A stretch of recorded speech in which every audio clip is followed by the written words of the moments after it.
The ACA deadline was March 31st, 2014, not even 2 weeks ago, and here we are, playing Shin Nekketsu Kouha. What kind of health benefits do you want when you're a high school gangster? What's the point of health anyway, and why don't we just have a scoring system? Tonight, on the Commune podcast.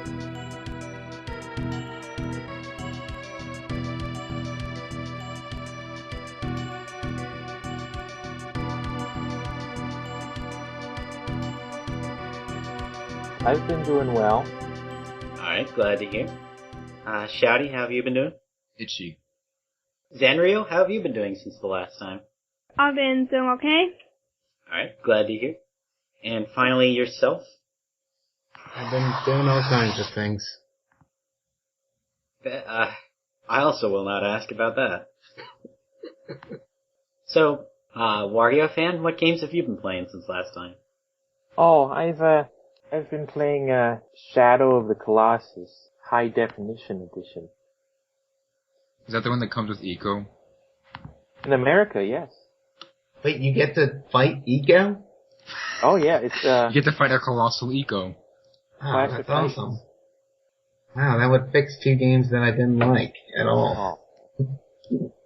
So, Wario fan, what did you think of Shadow of the Colossus?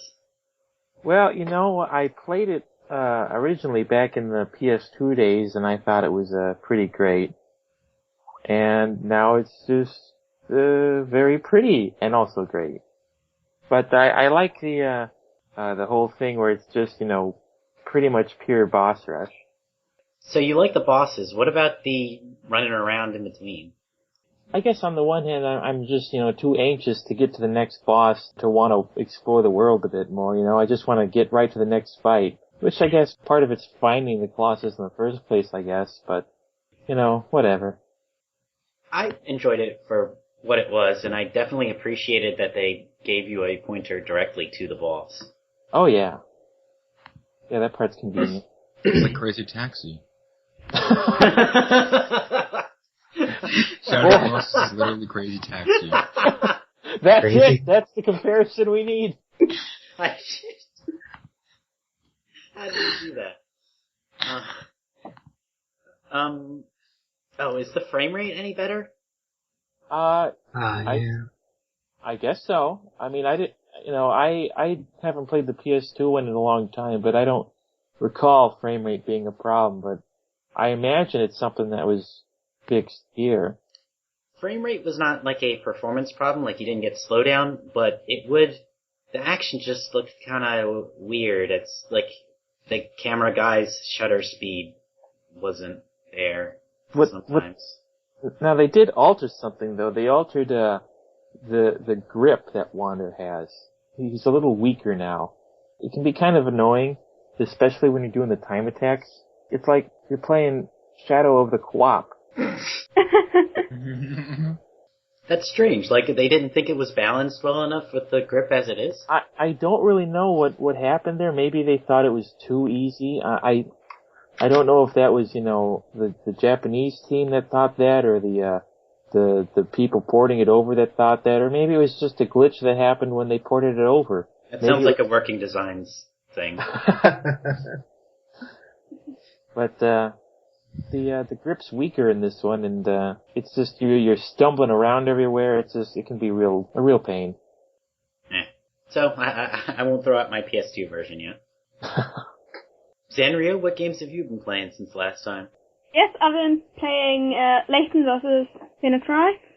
And how's that been going so far? It's a great game. I really like it. Does it lean more towards Phoenix Wright or Professor Layton, or is it like a blend? Well, at first it seems a bit more like Leighton, I guess. Maybe just those sections feel longer. But then again, I haven't finished the game yet, so I don't really know how the rest will be. I see. So, at a certain point, Professor Layton may be addressing someone on the defense stand. Well, I heard that the Layton puzzles are significantly easier than any other Layton game. Yeah, I noticed that, and yeah, it's true. So that might be because I've played so many Layton games before, so I'm used to the puzzles. I think there might be a different reason for it. That game was made in between Layton 5 and Layton 6. So I think they wanted to save their best puzzles for when Layton 6 was coming out. And it just so happened that for localization, the timing was different. Now that game's coming out after Layton 6. I mean, that's a good theory. They only have enough puzzles for 6 games, not 7. I guess my thought would have been, like, if you have a Phoenix Wright crowd buying this game, you kind of don't want to use your hardcore stuff on them. They're newbies. Yeah, true. But the trial parts, they are just as hard as the usual trials, or about the same difficulty, I think. So would you recommend it? Yes, I will recommend it. Alright. Yourself, what have you been playing since last time? I haven't put any serious time into any game in particular, but yesterday I spent some quality time with Taito Legends, which was an anthology of a bunch of 80s Taito games, arcade games, that was released on PS2. So there are 20-some games on there, and I just went through testing them all out. And I found a couple pretty interesting ones, like Rastan. That's a side-scrolling action platformer, sort of in the vein of Ghouls and Ghosts, just with a shorter attack. If you've ever played or are familiar with the recent indie game Volgar the Viking, Volgar was, let's just say, clearly based on Rastan. And there were some other ones like Gladiator, an early combat game that it was kind of a mix of like Punch-Out and Karateka, and Space Gun, great title there.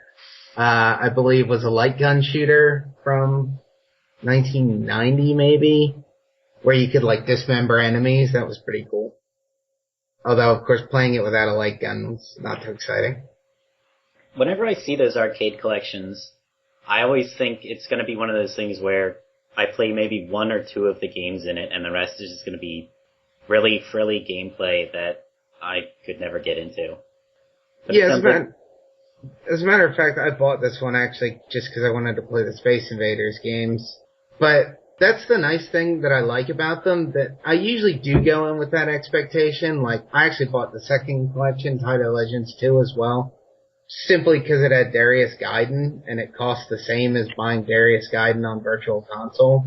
And it's like, okay, so there's one game I'm going to spend a lot of time on, and the rest, you know, maybe there'll be something I can kill a few minutes with, but I'll probably never return to. But you do, every once in a while, stumble across something like this, or stumble across something interesting like Gladiator or something, which is why I like them. There's always some hidden treasure that you've never heard of and you don't know where to look for. Okay. I'm not sure Darius Gaiden is on Virtual Console. Oh, is it not? I know there's Darius Twin, maybe Darius Force. I can answer that. Oh yeah, that's right. Gaiden's the arcade one. Yeah, Twin's the one that's on Virtual Console. Oh, we've played through Gaiden, haven't we, Golem? That's the Saturn one, right? The one with 3D models. Yeah. Yeah, we have. And it was boring. Hard to the point where I didn't play. I just sort of fed quarters. Alright. Well, there were other games in that collection I was buying it for too, not just that. In general, I like Darius. It was just that one, maybe because it was the arcade version and not a console port. It was really overwhelming. Arcade versions are not always excellently balanced, or maybe they are excellently balanced, just not for the type of gameplay experience that I'm looking for. Excellently balanced for quarters. Yeah. Alright, well, glad to hear. Finally, Shouty, what have you been playing since last time? Whenever I can spare the time, usually in transit, I've been playing Banshee's Last Cry on iOS, which is like a digital choose-your-own-adventure novel. And I think this is a learning moment for me in my life where I figure out how to figure out murder mysteries, because I have to keep a mental list of every single character that's appeared in the story and determine whether or not that they may be the murderer. Yeah, I think that's how it works in real life. So is this like a skill you've started applying to your real life? Maybe. I don't have to tell you anything. Is that going to go in the notebook you keep on me? He's probably got a pretty long list of suspects at this point. Why are you, what got you into Banshee's Last Cry, though? Actually, Wario Fan recommended it to me. Because, can I tell them Wario Fan? Yeah. Alright, fine. Arno on Game Center CX is gonna do it. Ah, sweet. And I didn't want to be spoiled for it, and neither did he, so I just had to get it on iOS. So it's accessible. A port of a retro game? It's a game that's had a lot of ports everywhere. Arno's gonna play it on the Super Famicom. Okay. But it's been localized for the first time for us on iOS. That's pretty cool. Who localized it? Axis. Oh, that's Guilty Gear, am I right? Yeah, they publish that. Okay. So they're pretty cool dudes. And people. Yeah, don't be racist there or anything.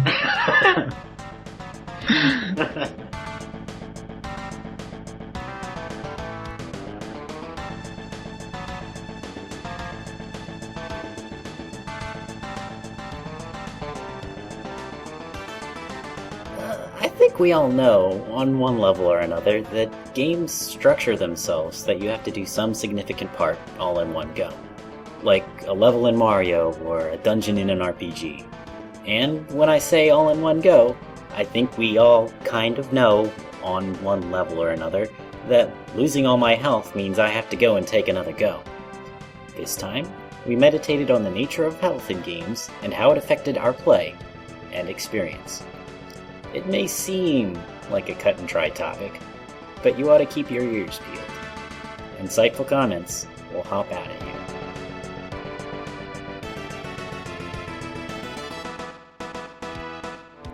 Last week we had a pretty dense, data-driven podcast where, I broke out... Criticizing my questions?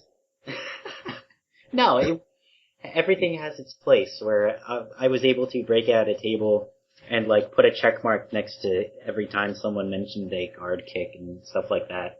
Sounds like you're making fun of me right now. I'm trying to think of something that would be flattering to say, and it's not coming to me. It doesn't have to be Don't flattering. worry. It doesn't have to be insulting. I will spin it against you either way. So.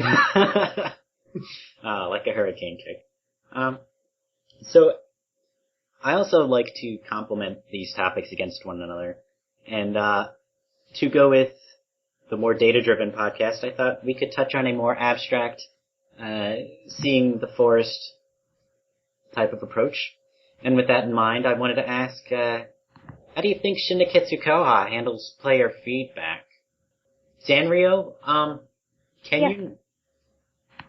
If someone asks, what methods does Shin Nekketsu Kouha of influencing how the player plays, what would your first thought be? Just like that? That's a really vague question. Yeah, so I'm not even sure what you mean by that. So I'd say, for example, it encourages you to try out different attacks and combos if something doesn't work all the time. So, I would actually disagree and say it does not encourage you to try everything. Well, I mean, at that level of granularity, you can't say it does. It encourages it through the introduction of different enemies. Yeah, I guess.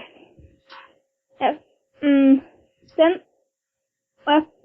other than that, I'm not sure what to say.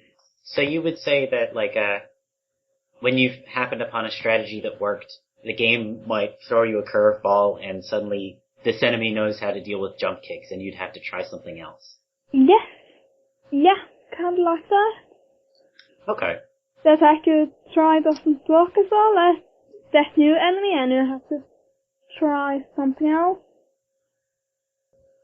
So with that in mind, the underlying thought there is that Shin Nekketsu Kouha employs health in order to get you to work in specific ways, because if you use the jump kick on the enemy that it doesn't work against, the way it lets you know it doesn't work is by damaging you, or at the very least, if the enemy blocks, you don't do damage.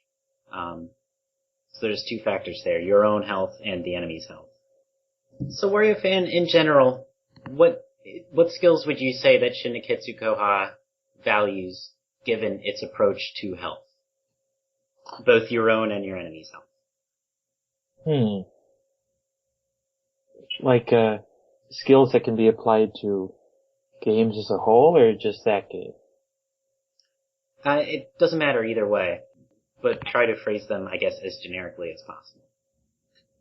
I guess, I would say maybe it gives you ideas on how to play, beat 'em ups, defensively or offensively. Okay, and so, when you say offensively, what skills are involved there? Hitting.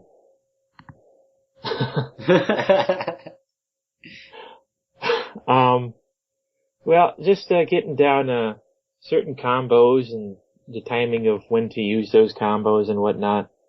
Like, I mean, it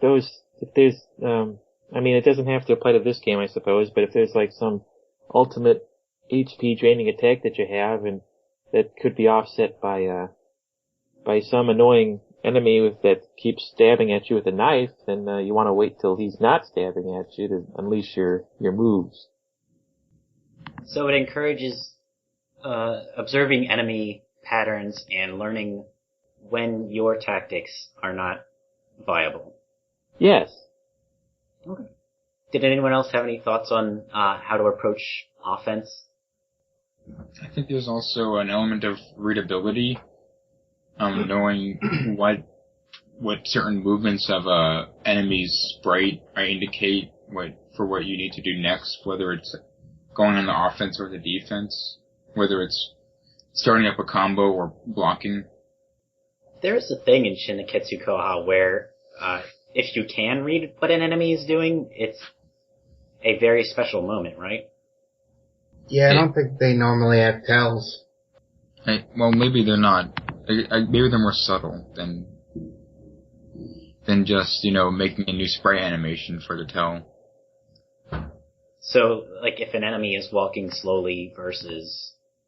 Well, if an enemy is walking towards you versus an enemy walking away from you or something like that. Yeah, or if they're just dashing towards you. Okay. Yeah, I guess that counts. It's a very fleeting example, though. And what skills did Shin Nekketsu Kouha encourage with the defensive approach, not getting damaged? There's mobility.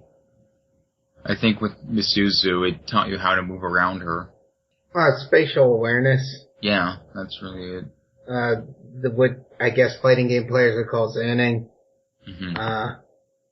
That you have areas where you're vulnerable, areas from which you can take attack, areas where you can attack. I guess if we were in a picture format, I would show a diagram, except I wouldn't because I'd be too lazy to make it, but you could color the space based on where, like, you're vulnerable to certain attacks and where you are able to attack enemies. And you kind of construct that, I think, subconsciously in a probabilistic way. Like, I don't want an enemy behind me because I can't attack an enemy behind me, and because... You can't. Well, actually, you can attack an enemy directly behind you. Yeah. Yeah, so there's greater subtlety to it. That's a good point, that you can attack an enemy from behind you, but It's not just about the space of it.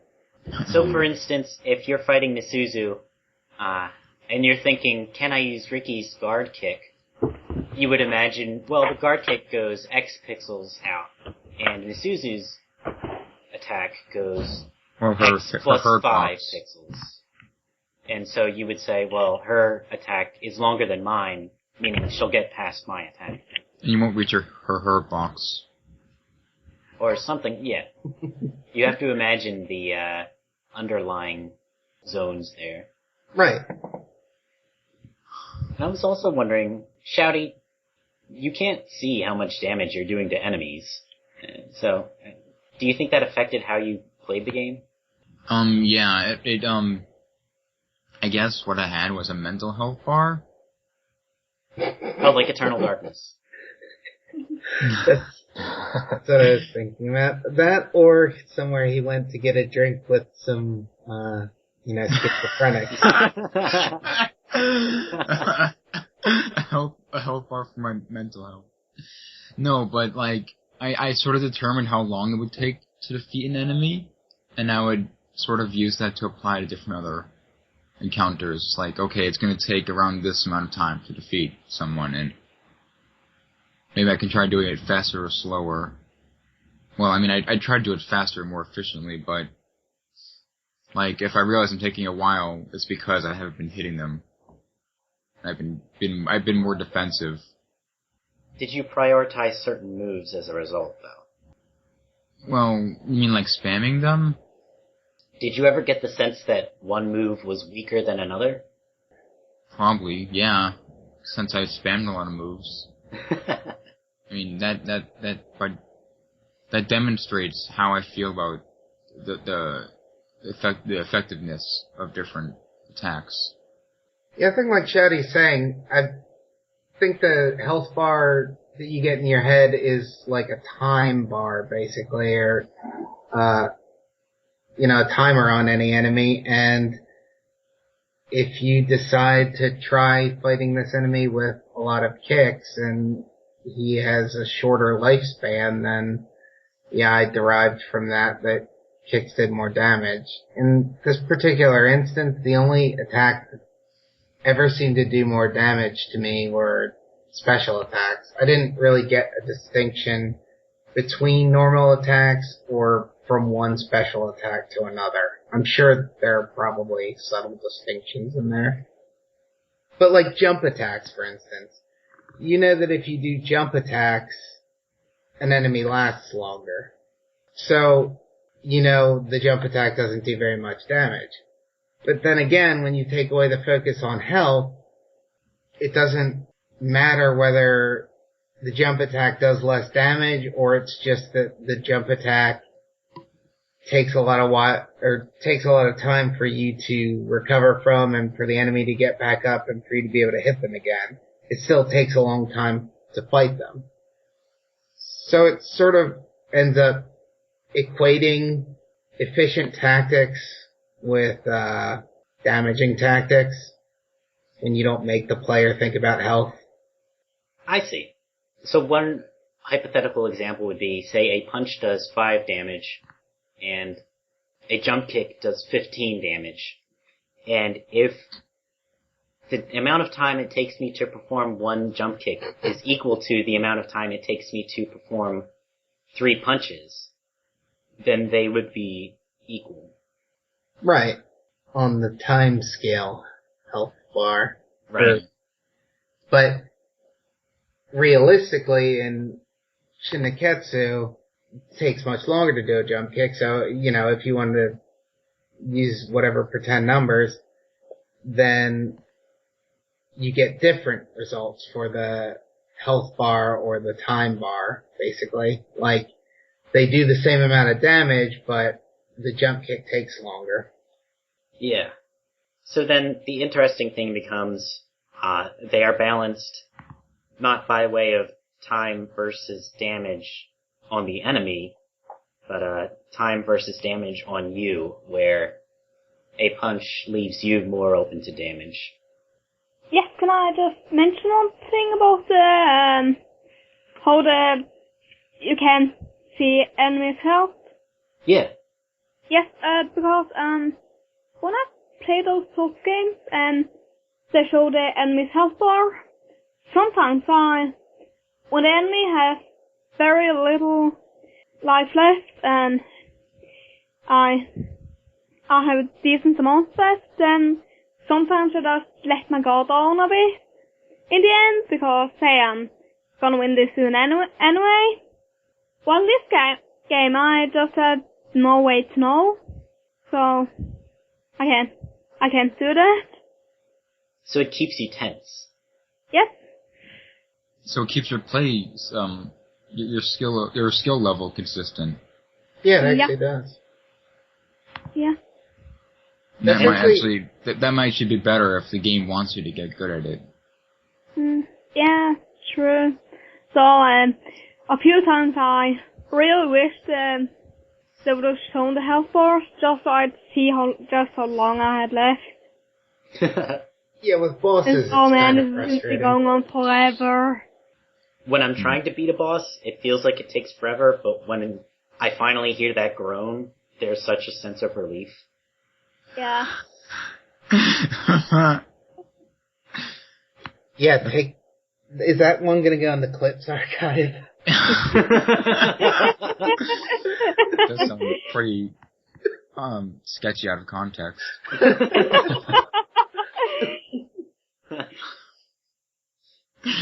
I know you're into that sort of thing, Golem. We don't talk about that. That is interesting that seeing your opponent's health has an influence on your strategy.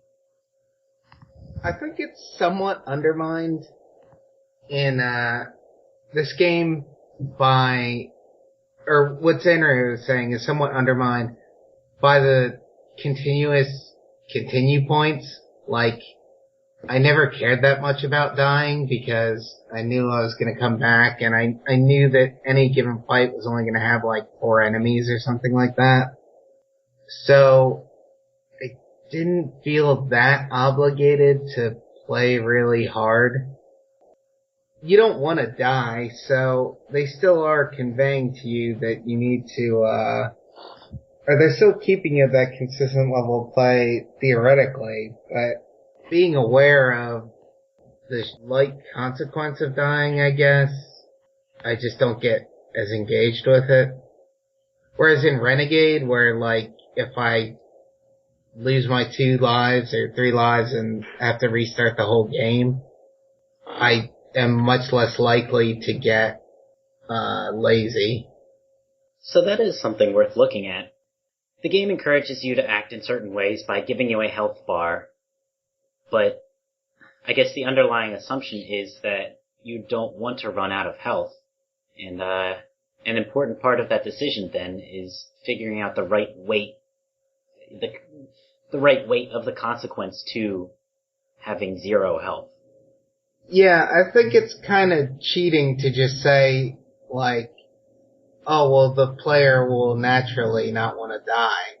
Well, not necessarily. I mean, there's an effect to where you put continue points and how you use lives or save points or whatever. You can't trust the player to not use the tools that you've given them, basically. You can't give them something and say, nah, well, you shouldn't have died anyway, though. It is the player's responsibility to press their advantage in any way that they can. Right. It's part of the game.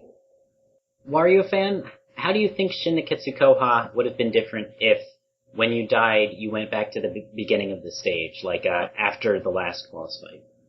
Jeez. That would have made it pain.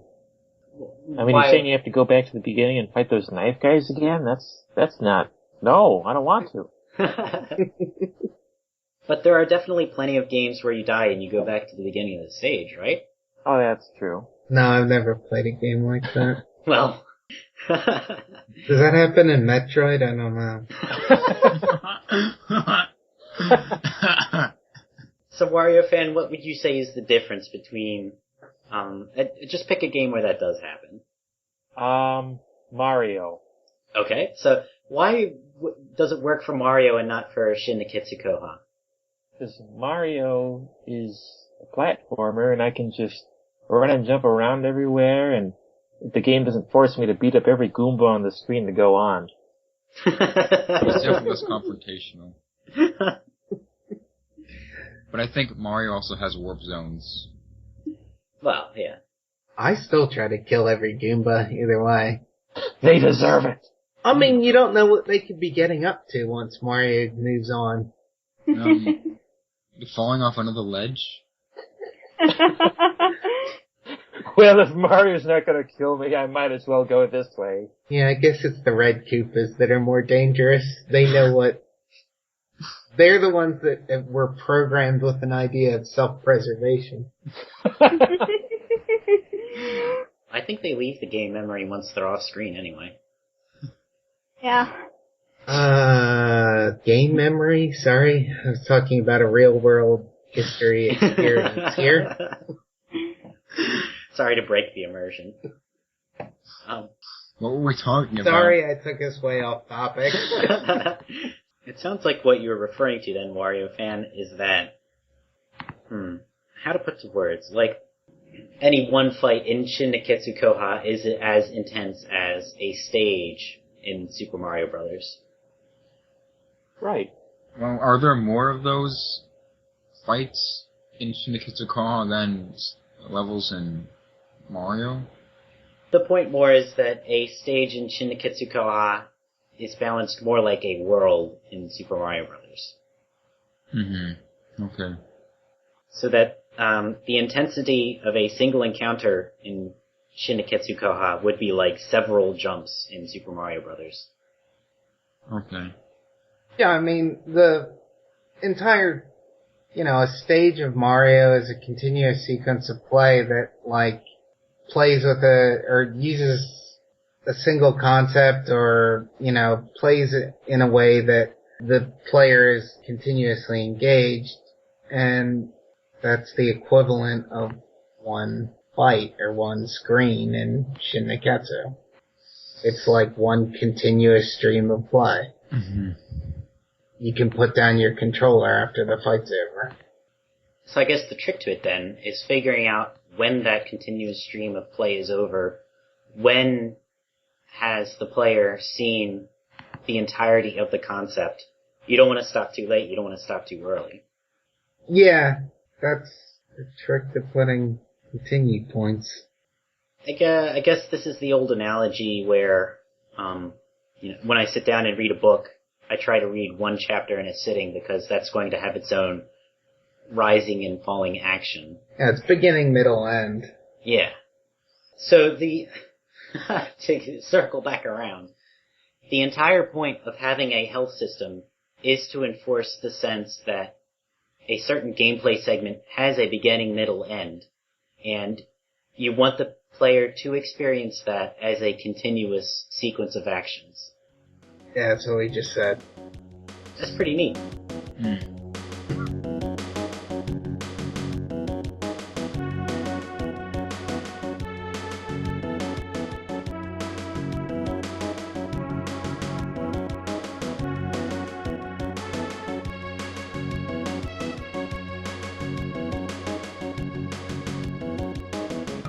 Ben Ruiz does a number of things, but I heard about him when I came across his blog.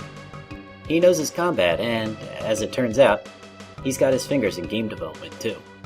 Up next, an interview with Mr. Ruiz, spelled R-U-I-Z, where he shares his piece on everything from the basic concept of health all the way to the nature of fighting mechanics. It's a doozy. Also, before you listen, the game is Aztez, not Aztec.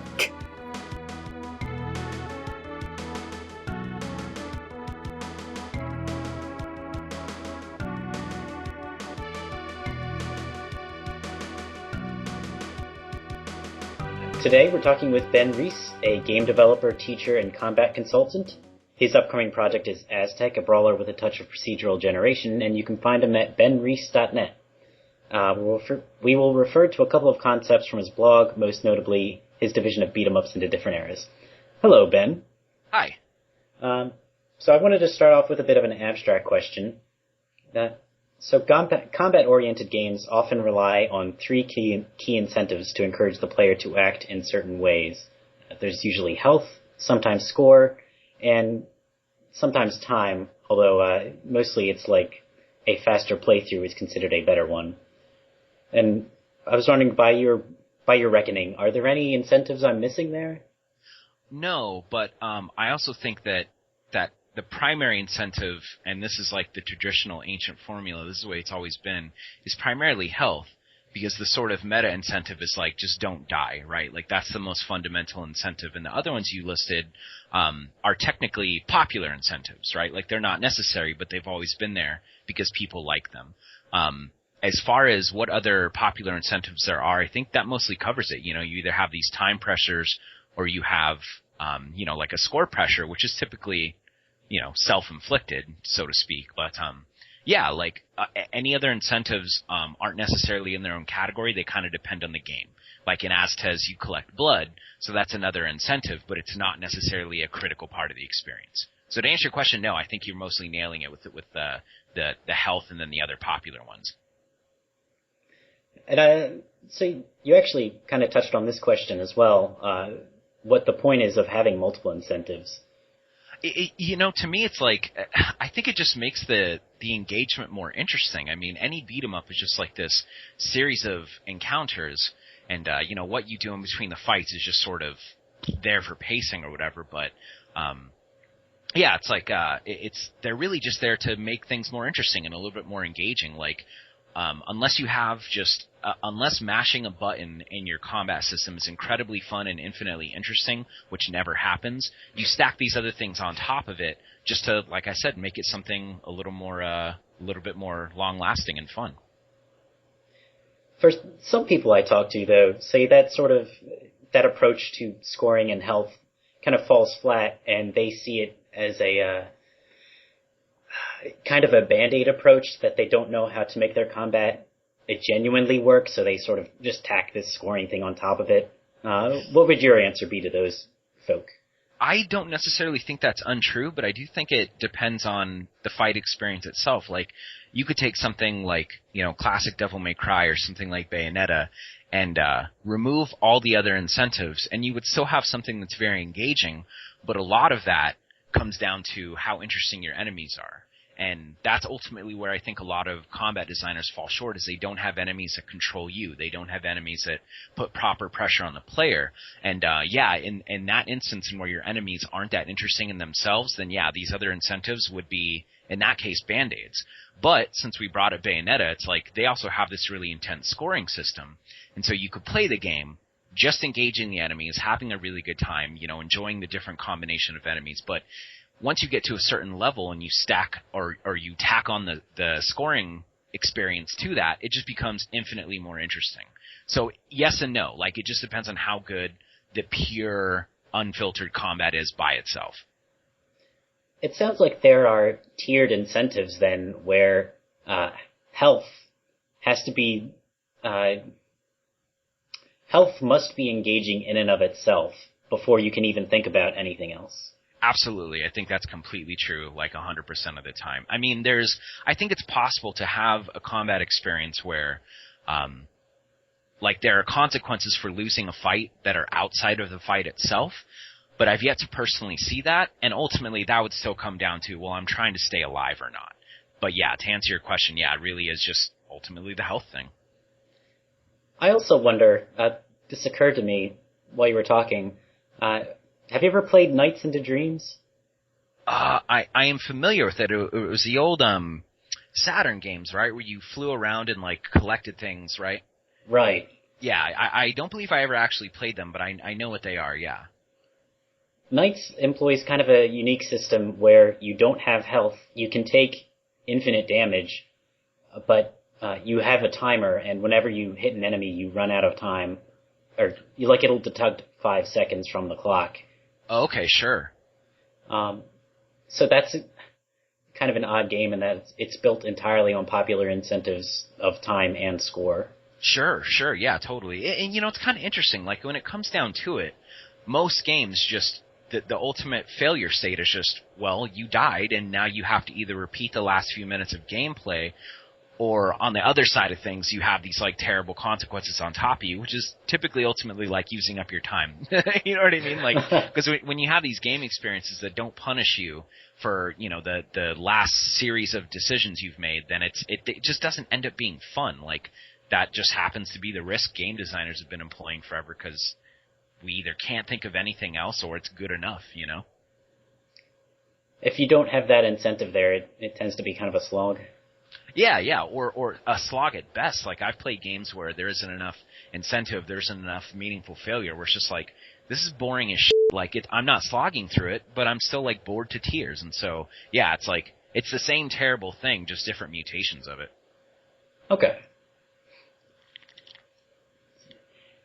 Actually, thinking about having to repeat gameplay, I was also pondering, in first stage brawlers, there are often limited lives and limited continues, and we're in an era now that most games really don't employ limited lives and limited continues. You usually can pick up right from the chapter where you left off, like Right. Double Dragon Neon.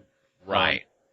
And I was wondering, do you think those systems are largely antiquated and out of place nowadays, or do you think they could be properly revived? Well, I think that, like, first of all, the reason it sort of shifted that way has everything to do with games like this moving from the arcade to the console, right? Because when you were still in an arcade cabinet, the whole idea was to pump quarters out of a player, and if your game wasn't really fun but also really hard, an arcade cabinet wouldn't work. And so the shift was, now that we're on consoles and quarters isn't an issue, this becomes more about being fun, but wanting to push people through content versus punishing them so that they stick in more quarters. So that has everything to do with it. I mean, if anything, the old system, even though I find it more engaging as an arcade kid, if anything, that's antiquated, since we don't rely on quarters anymore, and credits in themselves aren't meaningful, you know? Okay. So it's all about, I guess you could say an arcade does not want you to see content, and a console wants you to see more content? Well, it needs you to. That's kind of the selling point, right? It's like if you have, you know, when a lot of gamers are kids, and this is where a lot of this comes from, it's like if you've got a kid who put a bunch of his money together to buy a game, he doesn't want to be, he or she, I'm sorry, doesn't want to be punished and not be able to see any of the game's content because he, you know, for whatever reason can't commit to mastering everything. So it really is like the other end of the spectrum for the formula of how exactly we're going to get people through this. But yeah, it's really interesting, and it bums me out because we've got this like plague of games now where it's just there isn't any meaningful challenge. It really is just scooting you through all the cutscenes and making sure you meet all the characters and see all the scenery. And so, yeah, it's interesting.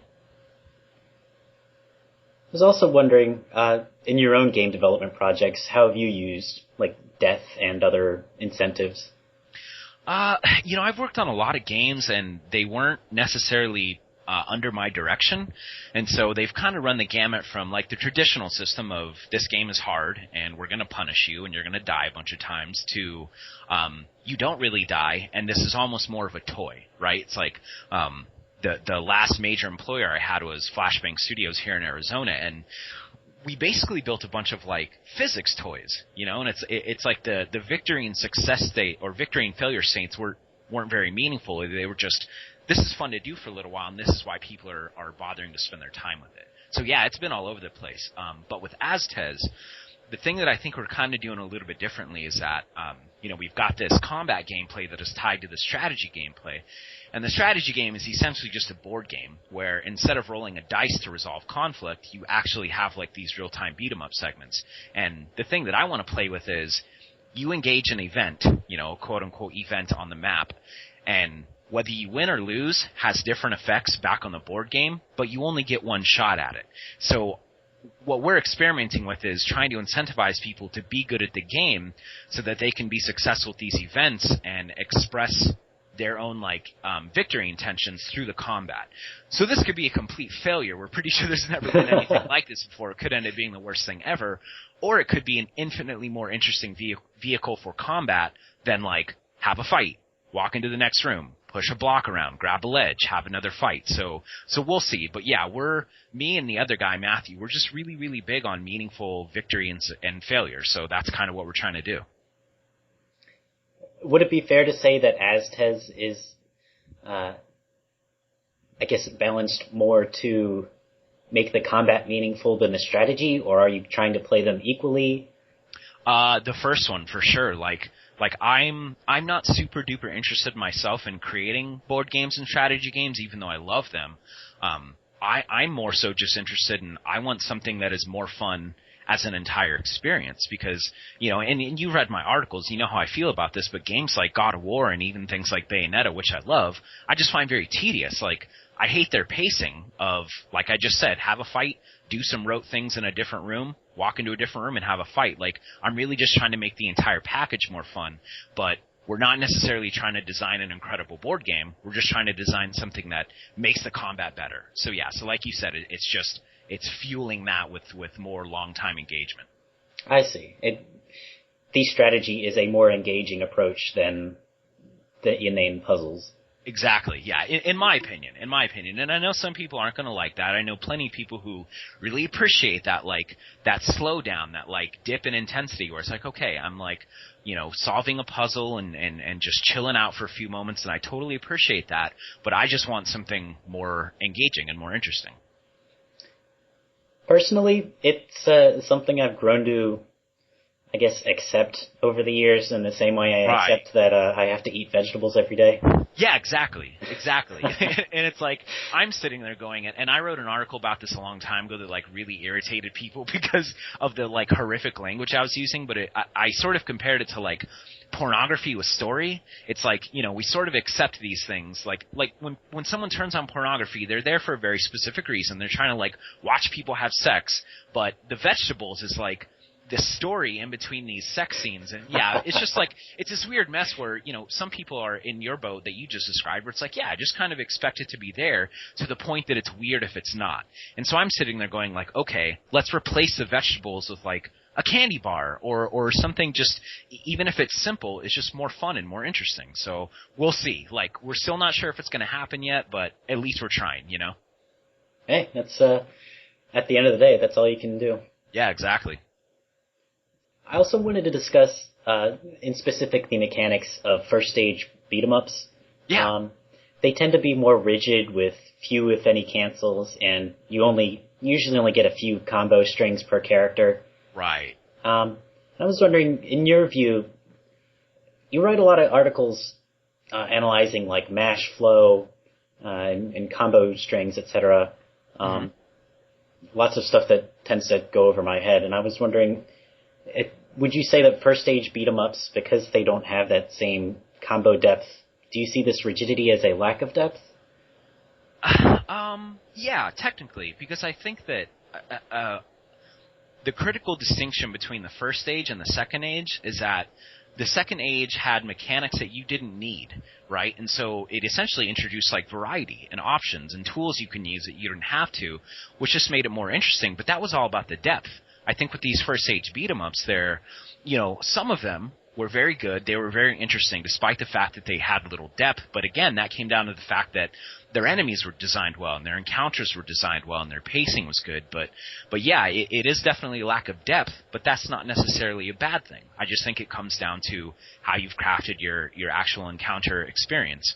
But yeah, like I said, that's a huge difference between the first age and the second age. And the only reason I'm not creating something like that is because I just, in my own personal opinion, don't find that as fun or interesting. And that's ultimately what it comes down to. But yeah, they were much shallower, but the good ones were still really good for that reason. So you could say second age brawlers tend to have more depth, while first age brawlers tend to be tighter? I think so, yeah. But I mean, it's okay. So there's good and bad examples from every age. But I think that like I said, the good first age, little depth, but really good pacing, really good enemy design. The second age was the good examples also had good pacing, good enemy design, but they also had options on top of it. They had this mechanical depth, which for me just made them more interesting. But it really was like, to me it was such a massive distinction because, and you can kind of just tell from a distance by looking at them, when you watch 10 people playing Streets of Rage, a first age beat 'em up, very, very well, you're kind of looking at the same play style. There's like this one effective way to the top, and that made sense, and it was good, and it was fun. But if you're watching 10 different people play Aliens versus Predator very well, you're looking at 10 completely different play styles, and that's where it got interesting for me. Okay. Yeah.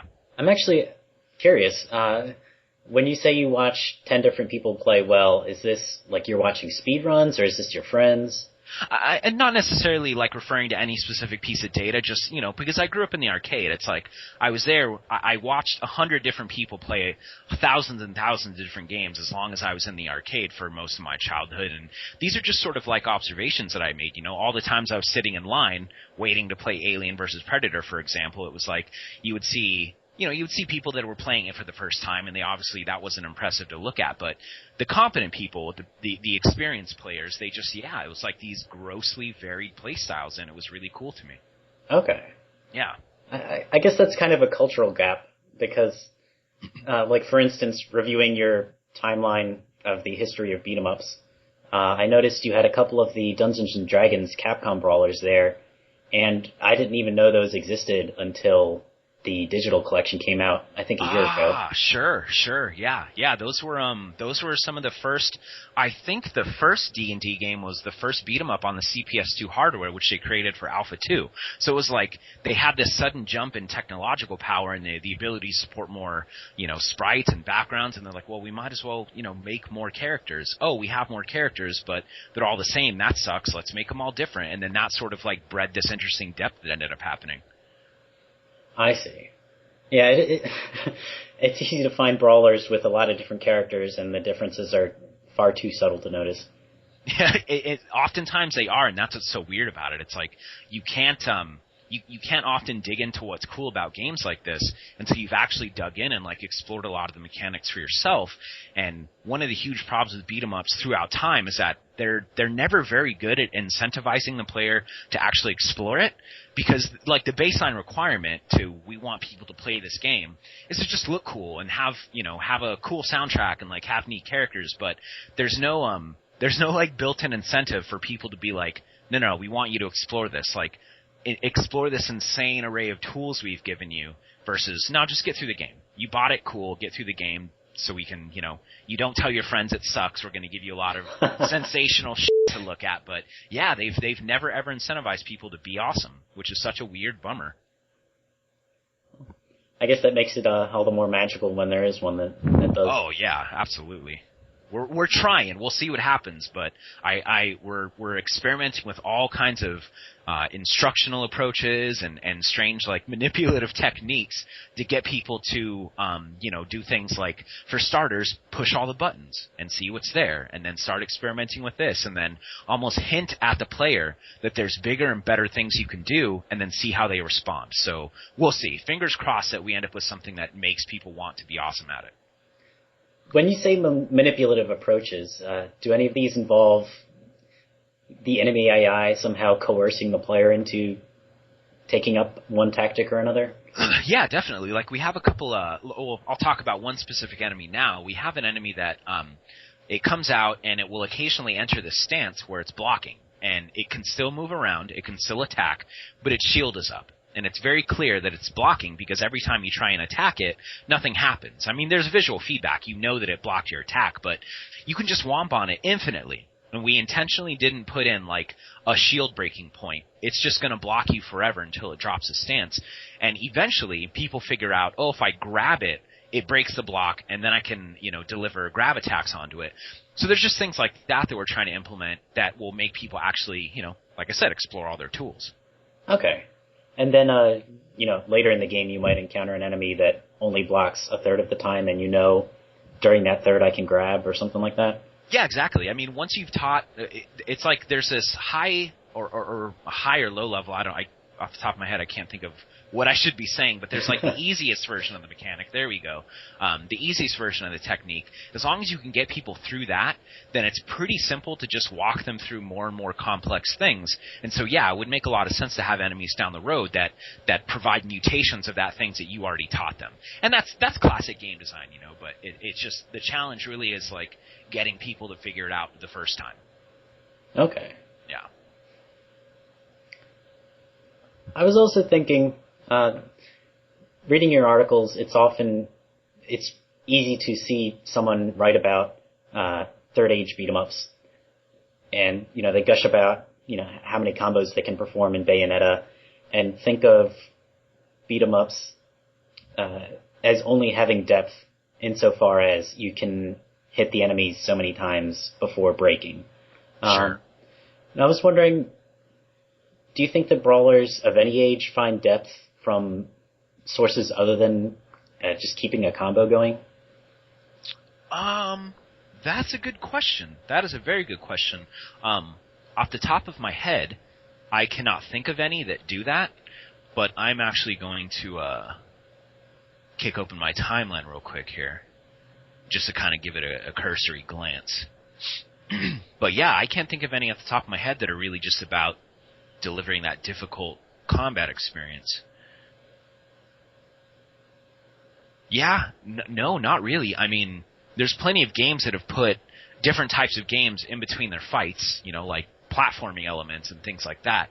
And that's technically adding depth to the gameplay experience, but not to the combat experience, so I don't really think that counts. But there's got to be some third age stuff that did occur did that.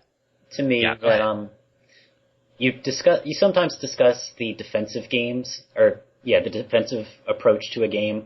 Yeah. And I thought maybe that would be some alternative source of depth. Yeah, I mean it is, because there's so many mutations on defense that so many different designers have implemented, but I don't know if this goes outside the scope of your question or not, but it is technically just making the combat a little bit more interesting. Well, yeah, I guess so. So my thing is that, like, I tend to not think like that because I prefer it when defense is very, very pure and elegant and simple.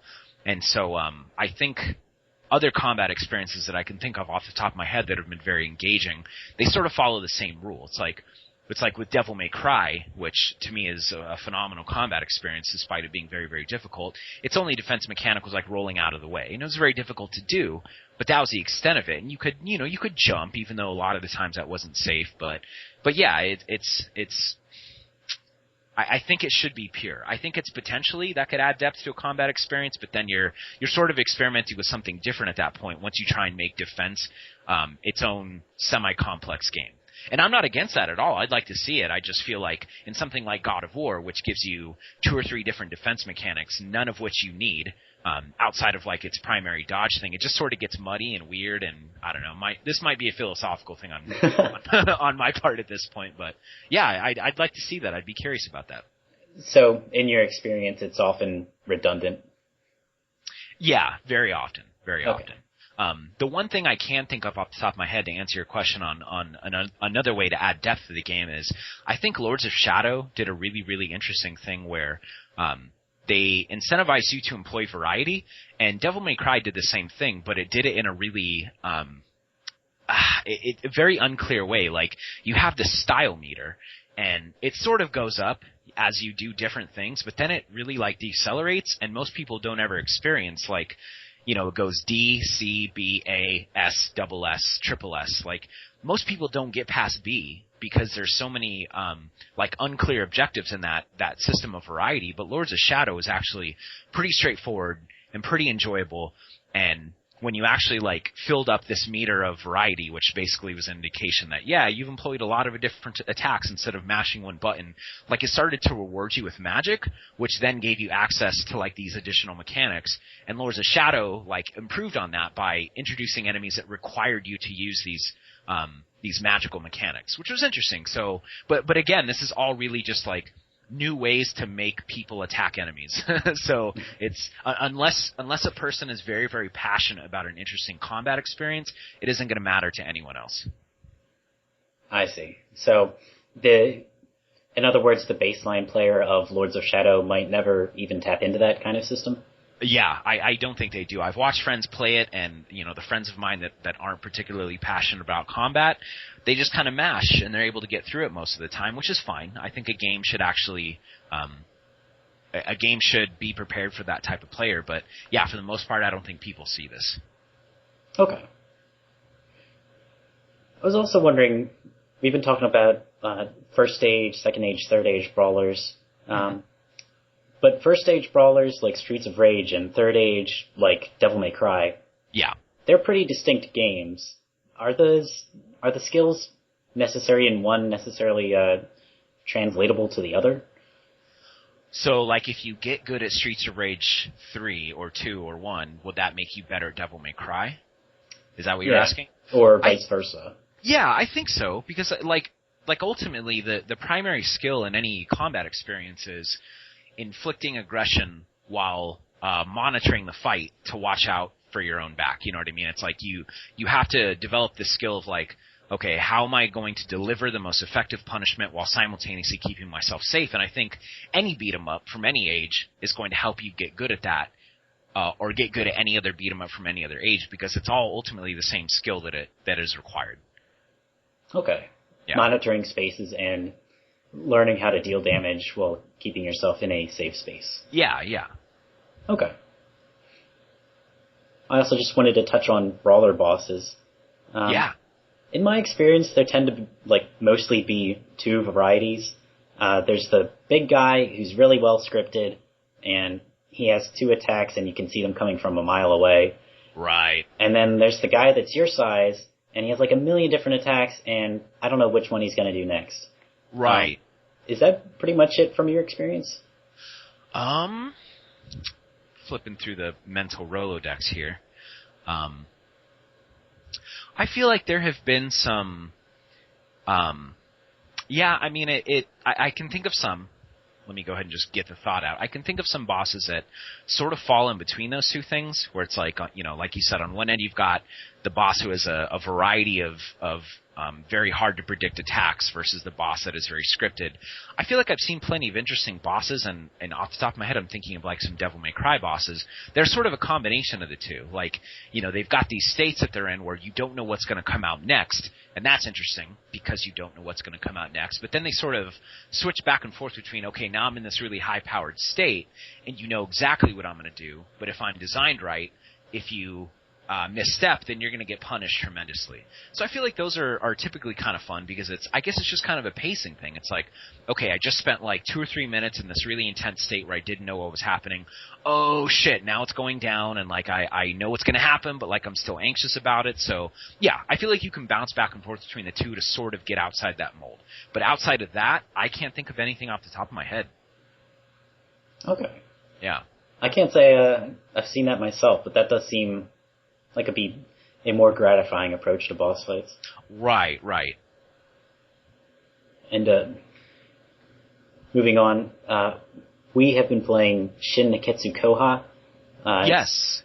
A Super Nintendo Kunio-kun game, never came over to the States. It bears the trappings of a belt scroller, since it has the overhead perspective and you move forward only after you've beaten up everyone on the screen. But you never face more than 2 guys at once past the introductory sequence. And each enemy pretty much has the same moveset that you do, which is pretty meaty. They have their own combos, they can block, they have their own special attacks. It's been kind of bugging me, because that's on the border there between brawler and fighter, and I was wondering if you had any thoughts based on that description. Yeah. I actually, I had never heard of that until you brought it up, so I'm glad you did, because I went and watched it on YouTube. I watched a Let's Play for 10 or 15 minutes, and yeah, to me it felt like, I feel like if I was playing that, it would emotionally be more like a fighting game, because instead of the power fantasy of, oh, I'm squashing dozens of guys at the same time that are all very weak, you've got that other end of the spectrum where it's I'm up against something as powerful as myself. And yeah, it was interesting. It's it looked and felt like a beat 'em up mechanically, but yeah, like I said, I felt like emotionally it was more like a fighting game. And so the interesting exception is that you said sometimes you'll fight 2 guys at once, and that is super fascinating. But until I've gotten my hands on it, I can't comment too much more on it. But yeah, it mostly just seems like a fighting game, except they're sort of tricking you into thinking it's not, which I don't have a problem with. I think that's cool. But yeah, it looked really strange, especially since the previous Kunio games are all very, very obviously beat 'em ups, where it's like me versus an army and I'm squashing everyone. So yeah, I found that really interesting, actually. Okay, cool. How much time have you put into it? Just out of curiosity, hours or weeks, or you've only tried it, or? Myself personally, I've put maybe 5 hours into it, and I've gotten 2 playthroughs done. Okay. It's a pretty brief game. Sure. So how do you feel about it, just out of curiosity? Does it feel more like a beat 'em up or more like a fighter? I guess, That's a difficult question to answer because I really like beat 'em ups because the mechanical simplicity makes it a lot more approachable. I don't know half of what's going on in Street Fighter 2. Sure. But at the same time, beat 'em ups can sometimes feel a little, well, I guess you said it earlier, they can feel shallow. Sure. There's not much going on. Right. And Shin Nekketsu Kouha offers a somewhat deeper experience, even with the mechanical simplicity of a brawler. So it's sort of like having your cake and eating it too. Yeah, that's really interesting. Yeah, I really want to try it now because you even kind of sounded like, I'm on the fence on that myself. So yeah, like I'm really curious about that as an experience. I was also wondering, on your timeline, it seemed like Teenage Mutant Ninja Turtles was kind of suspiciously absent. Right, yeah. I get this sometimes where it's like, hey, what about this seminal beat 'em up? And it was honestly one of those things where it's like, there's a lot of games that aren't on here, not for any reason besides I was trying to like get a good representation of history from start to finish, and some things just got left out on accident. I think Ninja Turtles 2 was like super incredibly seminal and fun and amazing, and we all have super good memories of it. I feel the same way about, The Simpsons and stuff like that. They're only not in there on accident. Like, it's by no means a comprehensive history, but I was hoping more to communicate the idea by having, like major, but yeah, I definitely left some out on accident. You're just one guy, so you can only put in so many games. Right. If there was a way to make this open and let other people add to it, I would totally do that, but I haven't figured out a way with this tech on tikitoki.com to actually do that. So I still might figure it out at some point and open it up, because it'd be so awesome to see everything in one place. That might be a little scary. Oh, yeah, absolutely. Absolutely. I can only imagine the discussions on debates on whether a game should be first or second age. Yeah, like once you get to that, like, 1993, 1994 border, like, would start to get angry, and I would love it. I would eat it all up.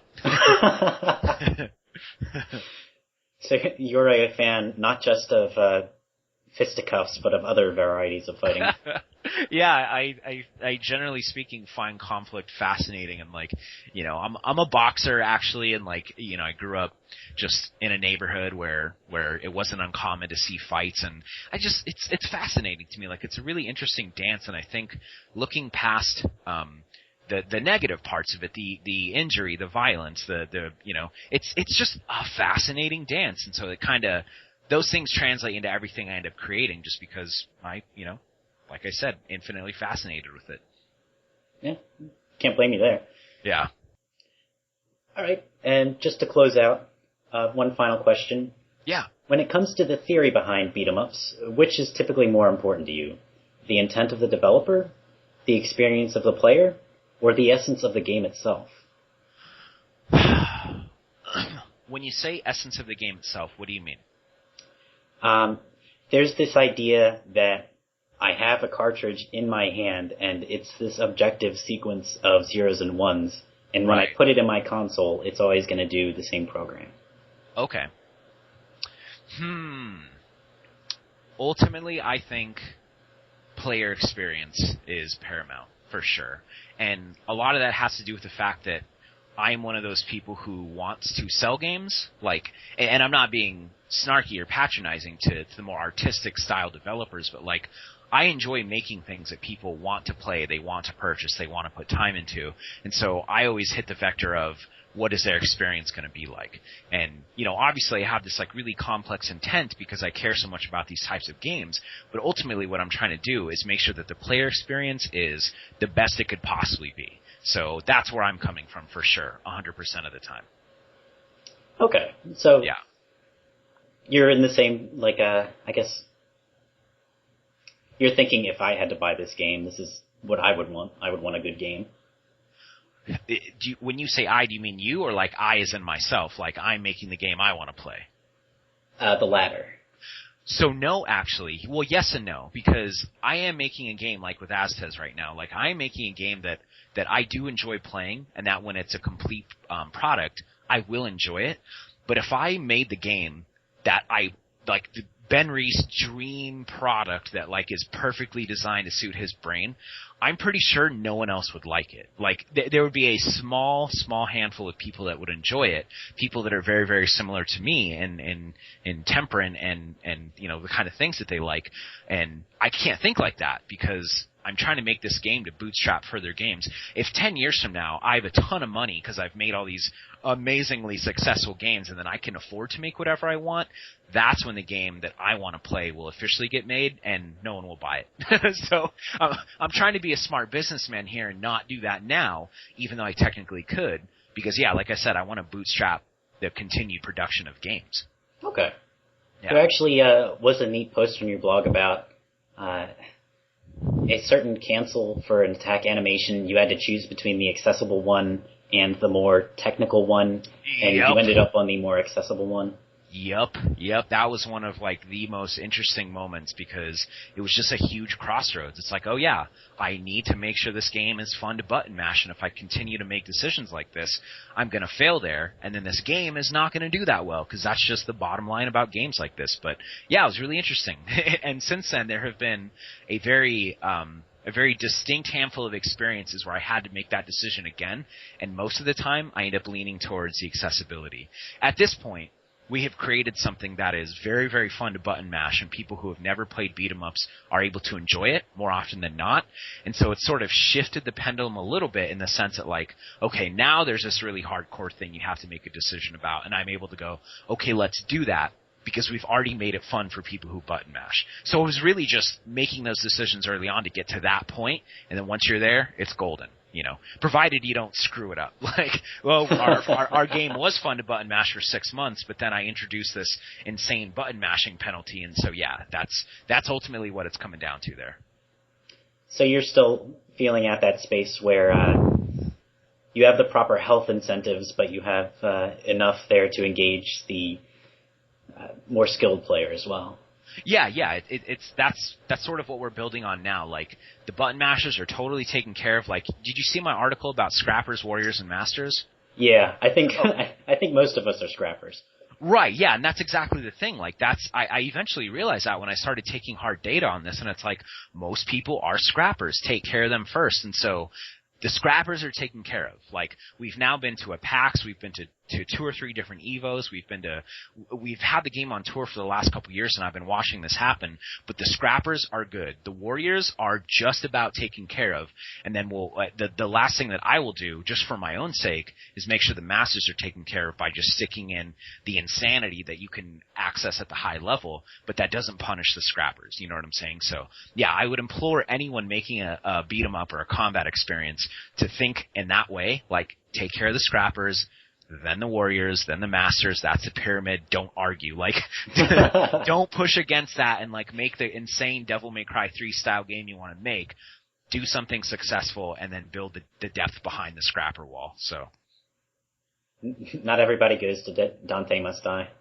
Yeah, oh yeah, right, yeah, and I totally understand that. I love playing those games on those insane difficulty levels, but like I also had to earn that after a lifetime of playing beat 'em ups and sort of like getting a vocabulary for them, and we are the tiny minority. So yeah, that I know better. I know better. Hopefully. I guess we'll see.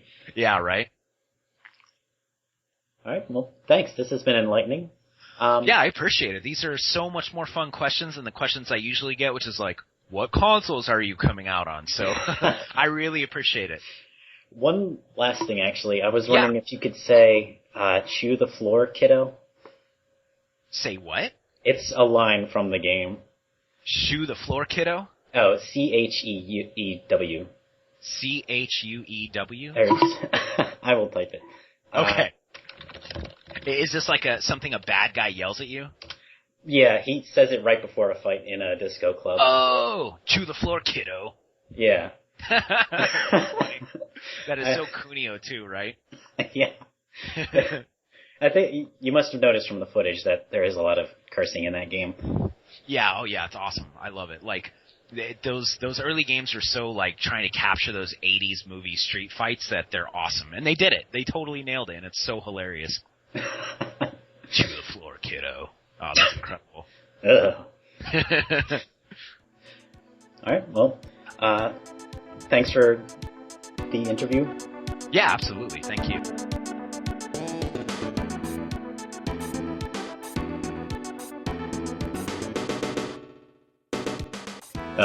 Takes me right back to the Disco Almanac.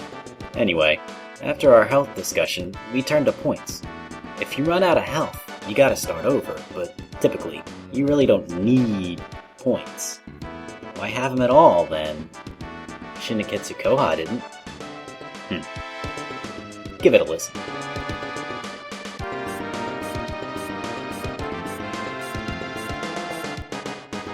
Health is like a hard limit that requires you to go back and repeat sections if you run out. But scoring, on the other hand, is like this layer of gameplay on top of health, where the game just sort of like lets you know how proficient you are at a certain system. And so I was wondering, Shouty, how do you know when it's appropriate to give feedback by health and when it's appropriate to give feedback by scoring? I'm going to answer this vaguely and say that, if it's not of the developer's intent, then you lose health. But if you're going on beyond the expectations of the developer, even though they're scoring it, you get score instead of losing health. Or they're going to expect you to sort of, do well. If they expect you to do well at the game, above and beyond, they'll score it appropriately. So you're saying they'd, have an idea of an average player in their head, basically? Mm-hmm. And anyone that does below the average gets damage, and anyone that does above the average gets points? Yes. And if we link it into the previous conversation, average is the line at which you experience the proper sequence of beginning, middle, end. Yeah. Average is the person that dies at every checkpoint. I guess, yeah. That makes me feel better about how I perform in Shin Nekketsu Kouha.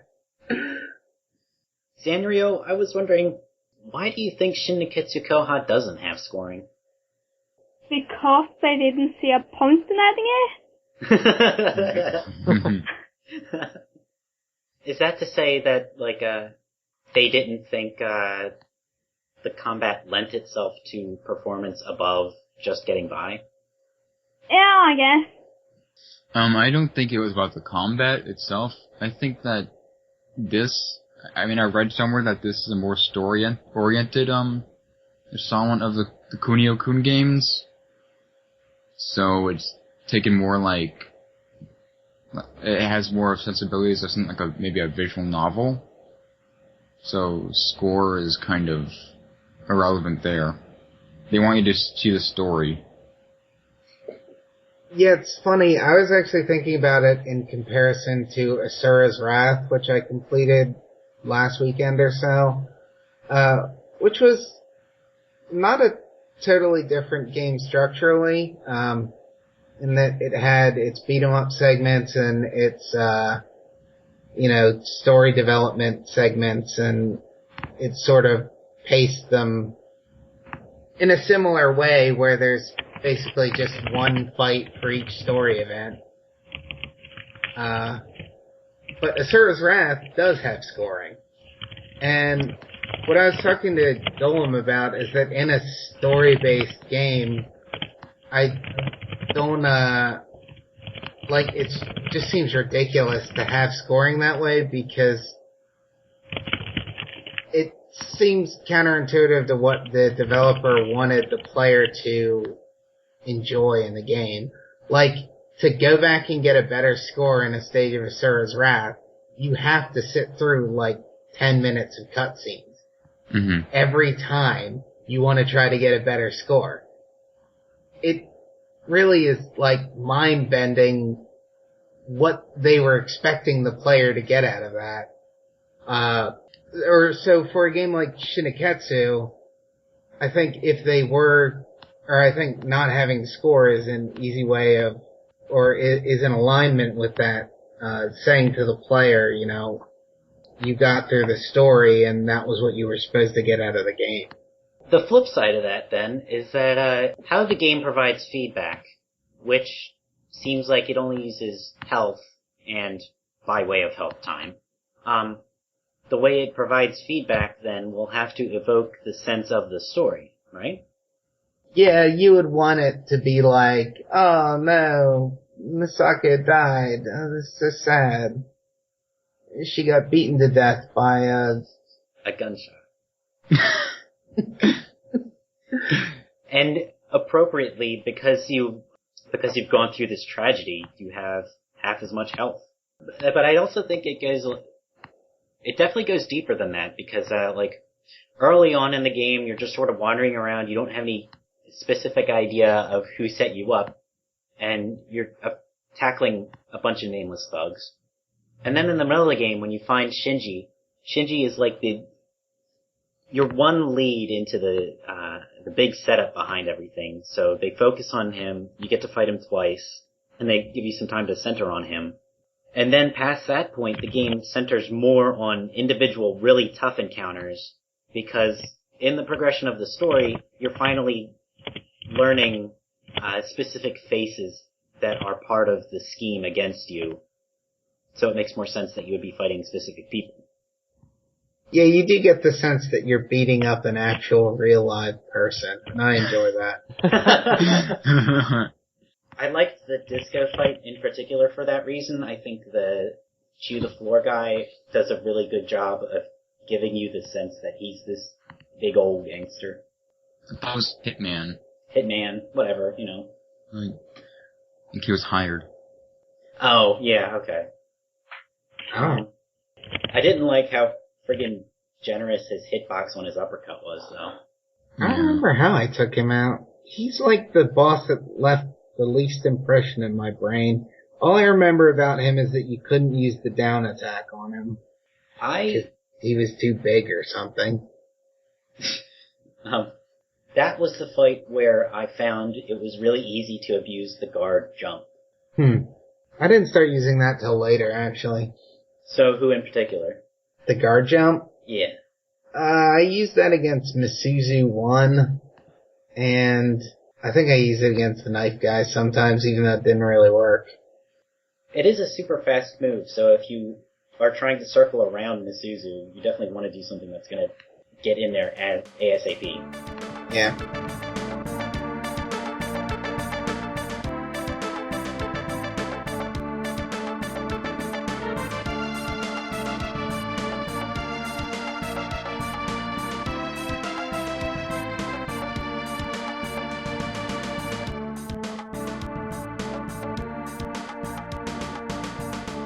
So when we were talking about games we had played, I mentioned that I had tried a little Renegade, and then it kind of blew up into a revisitation of the discussion from last time. That is to say, in the time since the last podcast, did any of us grow in terms of how we played Shin Nekketsu Kouha?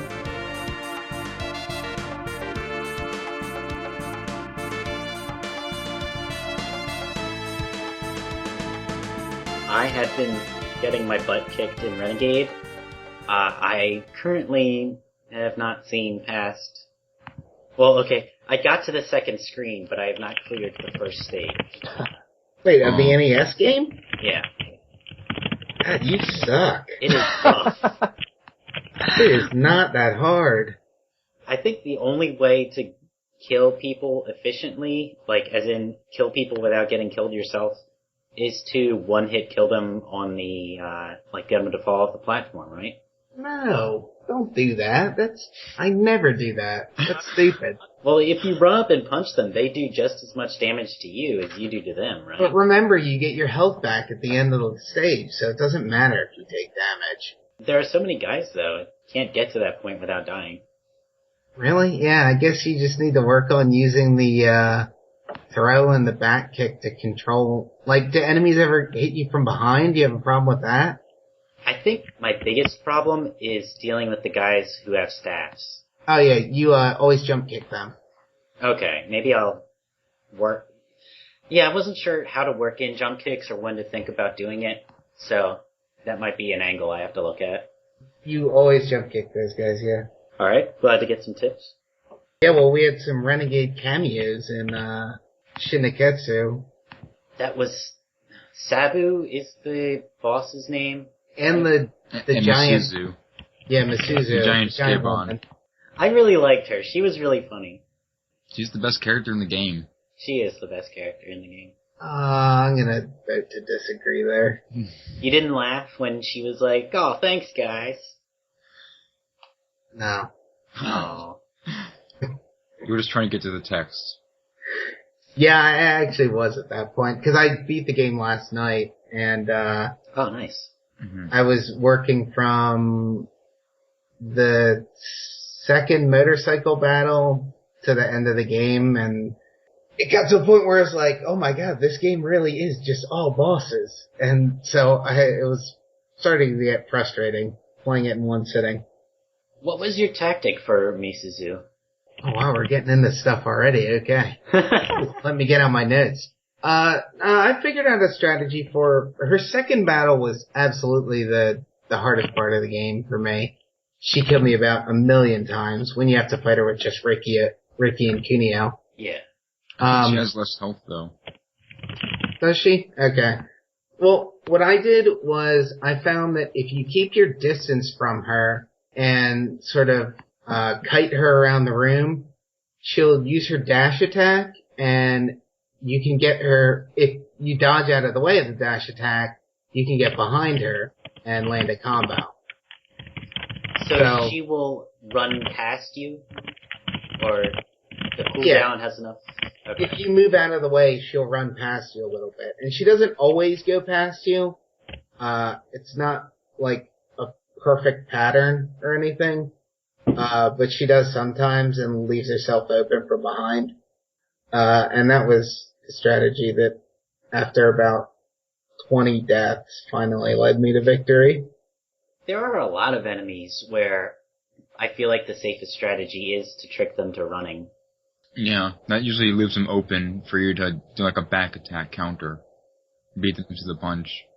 I figured you probably could have done that on the big black guy, whatever his name was.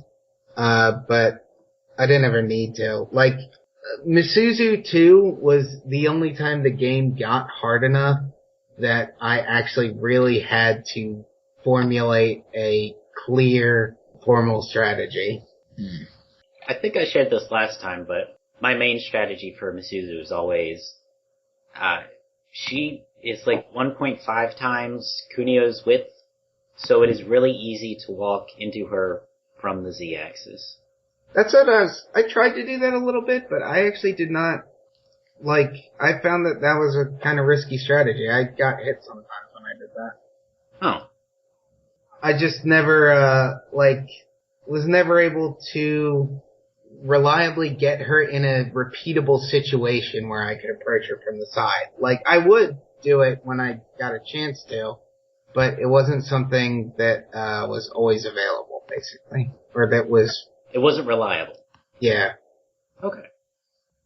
Sanrio, I was wondering, since last time, Yes? you've been playing Shin Nekketsu Kouha. Have any of your strategies changed or evolved since last time? Yeah, I've gotten better at beating the enemies when they're down. So you're able to optimize how much you kick them on the ground? Yep. It let me hurt the enemies for a while when they can hurt me. Yeah, it is important to learn that to press your advantage. Shouty, did your strategies change at all since last time? I don't know, I think right now I've just been abusing the guard moves and getting by on that. I never really played with combos or done anything cerebral like that. That's something I've been playing with too. I found that, definitely Ricky's guard kick is still the most powerful move in the game. The flying jump kick helps out sometimes. It depends. Speaking of the flying jump kick. Yes. Realizing that every character can do a wall jump, I tried to do that for style points. Because it looks really cool. You could do that. It's really cool that you can do a wall jump and then go into a flying kick. Can you do it on any screen edge or just when you see the wall? I think when you see the wall. Because I have not seen a wall. Well, try the warehouse. Yeah, I think You mentioned it right after I cleared the warehouse, and now I'm in the mansion, and I still haven't seen a wall. There's one in the fight with Misuzu, too. And she runs right into it. Oh, so I'm right before a wall. If I just play a little further, I will be able to try it. Okay.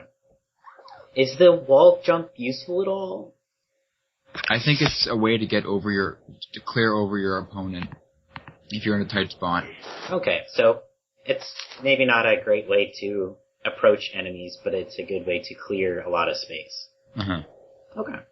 It's one of those techniques, though, that's so rarely available that it's difficult to strategize around.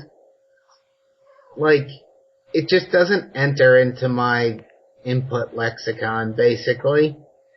So what about the hooks and the hanging lights?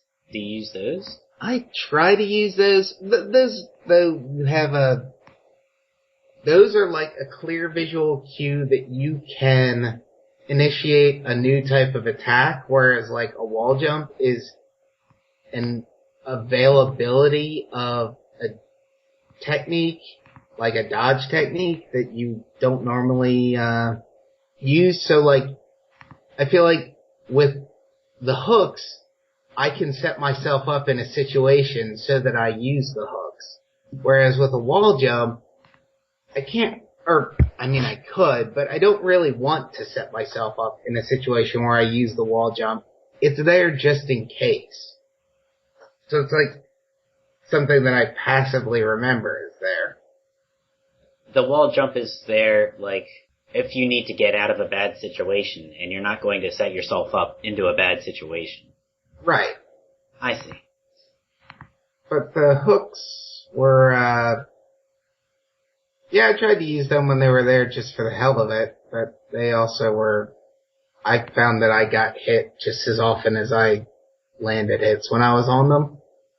Well, the thing about the hooks is that if, kicking from them does a lot of damage. Yeah, it kills enemies in 4 hits, pretty much. Yeah, 3 or 4 hits. In the school, it's kind of hard to use, but in the warehouse, definitely good times. Mm-hmm. Trying to think. Yeah, the enemies in the warehouse are, I guess those karate enemies were, in my opinion, the hardest enemies in the game, and so... Karate enemies? You know, the guys that you fight in the warehouse, they have like the thing around their head, the headband, and the delinquents. That is one of the hardest stretches because you need to go 3 screens, I think, without continuing. Right. Yeah, that is one of the bigger stretches of the game. I think the rest of the game will always set you on the screen that you died on. Pretty much, yeah. Continues. And those guys use pretty much the full spectrum of techniques in the game. I feel like they flesh it out the best, whereas enemies that are introduced after them, like the knife guys, for instance, tend to be based more around a gimmick or a something that fixes your strategy more. So the hardest enemies are pretty much yourself. Yeah, exactly. That's what makes the Ken fight so interesting, that he has a very dynamic skill set and a very dynamic AI. It very much feels like a fluid dance where you have to feel each other out. Wario fan, I was wondering if your strategies have changed at all since last time. Yeah. Last time at the podcast, somebody alerted me to super moves. Yes. So guess what I spammed after jump kicks. Yes, exactly. Oh. And then, I found out that the super moves are different if you're doing punch and kick, and if you're one of the characters. It was good. I liked that. There's a lot of variability there. What super moves did you find the most useful? The multi-punch or kick one where you're just, like you're just standing in one spot and you're doing the multiple punches and kicks. Is that the same? So Ricky's guard kick. And Kyoko. Yeah, Kyoko has. No, wait. Yeah, that's it's okay, Kyoko. Okay. Are you Yes. sure it's not? Okay. Misaku's guard kick is the hurricane. Oh, you're right. Okay. Because I always think of Kyoko and Ricky are boyfriend and girlfriend, so they probably shared that technique with each other. The only thing that Misako deviates from is having the same back attack as Ricky. Right, Misako has Ricky's back attack, and Kyoko has Kunio's. Yeah. I have been playing with spamming them myself, and I find that a lot of times the guard jump is very useful.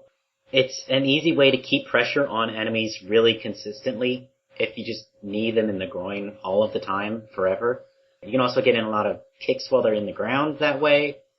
The only problem is when you get super defensive enemies like the knife guys, there's no great way to intercept them unless you're, they're pretty susceptible to, regular kicks. I guess a little off topic, another interesting feature of the knife guys is that if you guard, that signals them to attack, almost immediately. Oh, man. It's not if you stand around and wait for them, they will get around to attacking you, but if you stand in front of them and guard, their knife is out like that. It's weird how, I'm gonna spoil the final boss now. No, you can go ahead. No, please don't. It's weird how, your guard is completely disarmed by, the knife, but you can block the final boss's gunshots. Don't you just duck under them? No, you can, if you, I was mashing the block button, right, as he was pulling out the gun, and I was, in mid-frame, about to go into a block, but I still managed to, block it out, and I was pushed back. Huh. How much damage did you take? I didn't take any damage. I completely absorbed all the damage. Doesn't Stallone do that in Rambo 2? What, catch a bullet? Yeah. What does he do? Oh, yeah, he's face to face with a guy with a machine gun, and he lets the other guy shoot first. That's how tough Rambo is. Mm-hmm. So, Shouty found the Rambo exploit for the sacrifice. The Rambo exploit. The Rambo exception can block gunshots, but you can't block knives. I did find that really neat, that final sequence there where Misuzu is a, really grindy, heavy HP fight that has a few different approaches that you just need to consistently employ in a loop.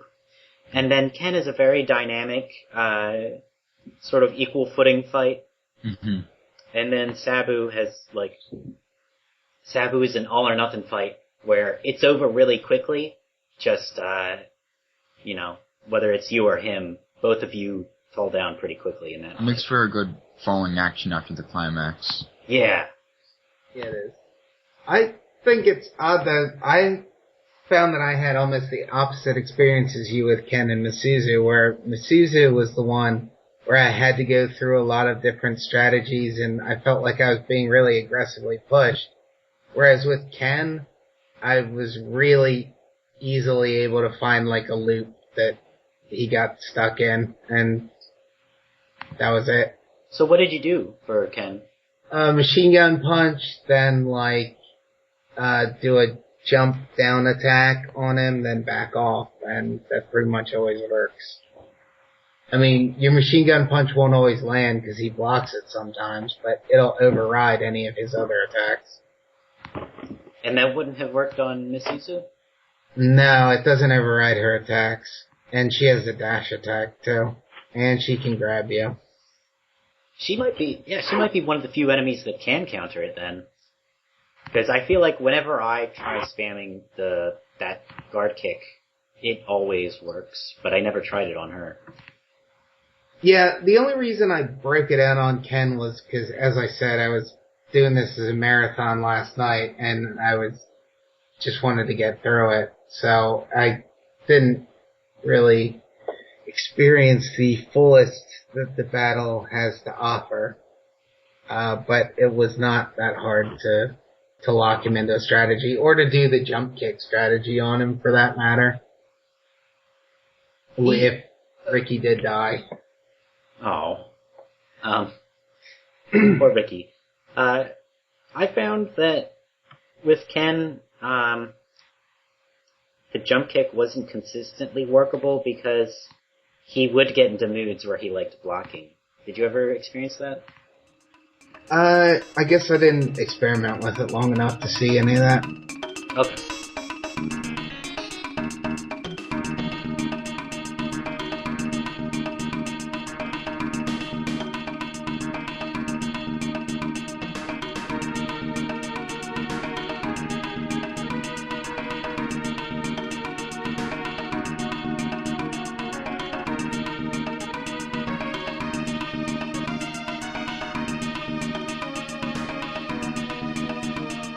Thanks for joining me, everybody. I think we had a fruitful podcast.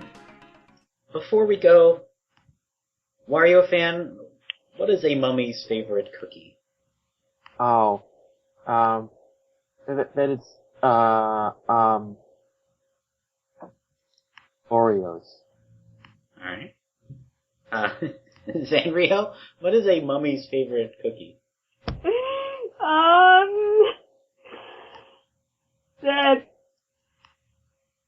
bandage balls?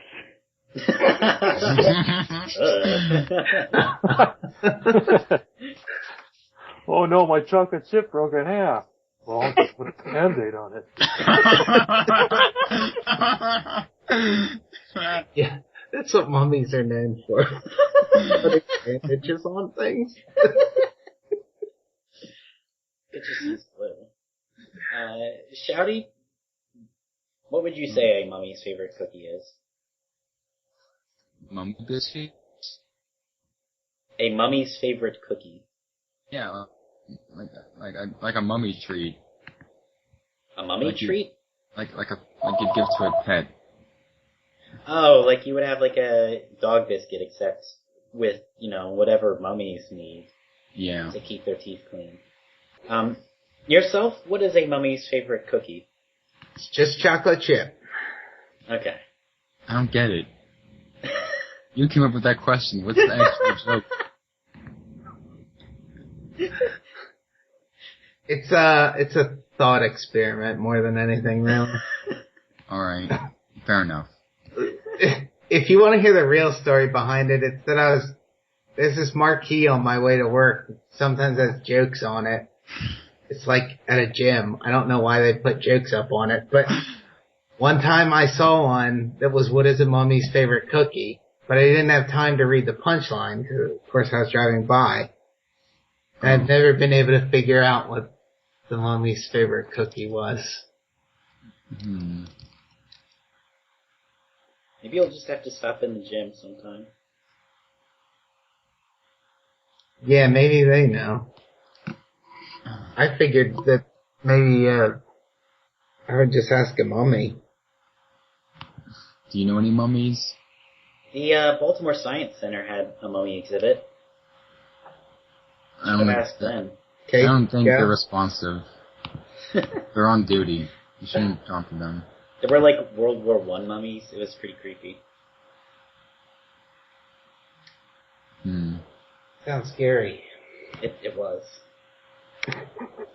What are you scared of? They're dead. Yeah, that's friggin' creepy. What are they gonna do? Have you never seen mummies alive? Yeah, I'm pretty sure they got like baseball caps and that, so think about that.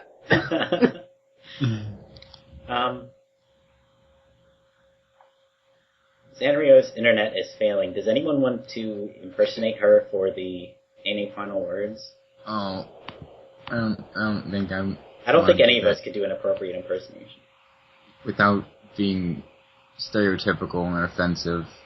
I can do one. Oh, don't do it. I'm not hearing this. Yourself, any final words? Oh, wait, I thought I did have a final word about Shin Nekketsu. Maybe I don't. No final words. Alright. None at all. Wario fan, any final words? Not this time. Okay. Shouty, any final words? Did they have mummy biscuits at the exhibit you went to? No, none of the food was mummified. What a What a missed shame. opportunity. I know. Maybe for Ashens.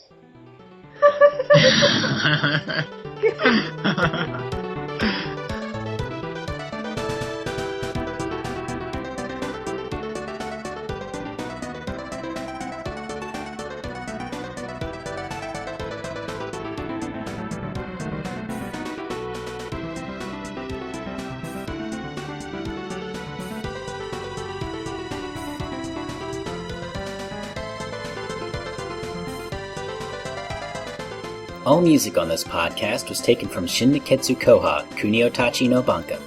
I'll leave you with this final thought. We discussed health and score as different entities, but it's not uncommon for one to reflect on the other. For instance, getting a higher score may put you at risk of losing health, while earning a higher score might earn you more lives, which equate to spare health bars. Devil May Cry has yet another layer. Perform well in combat and you get more cash.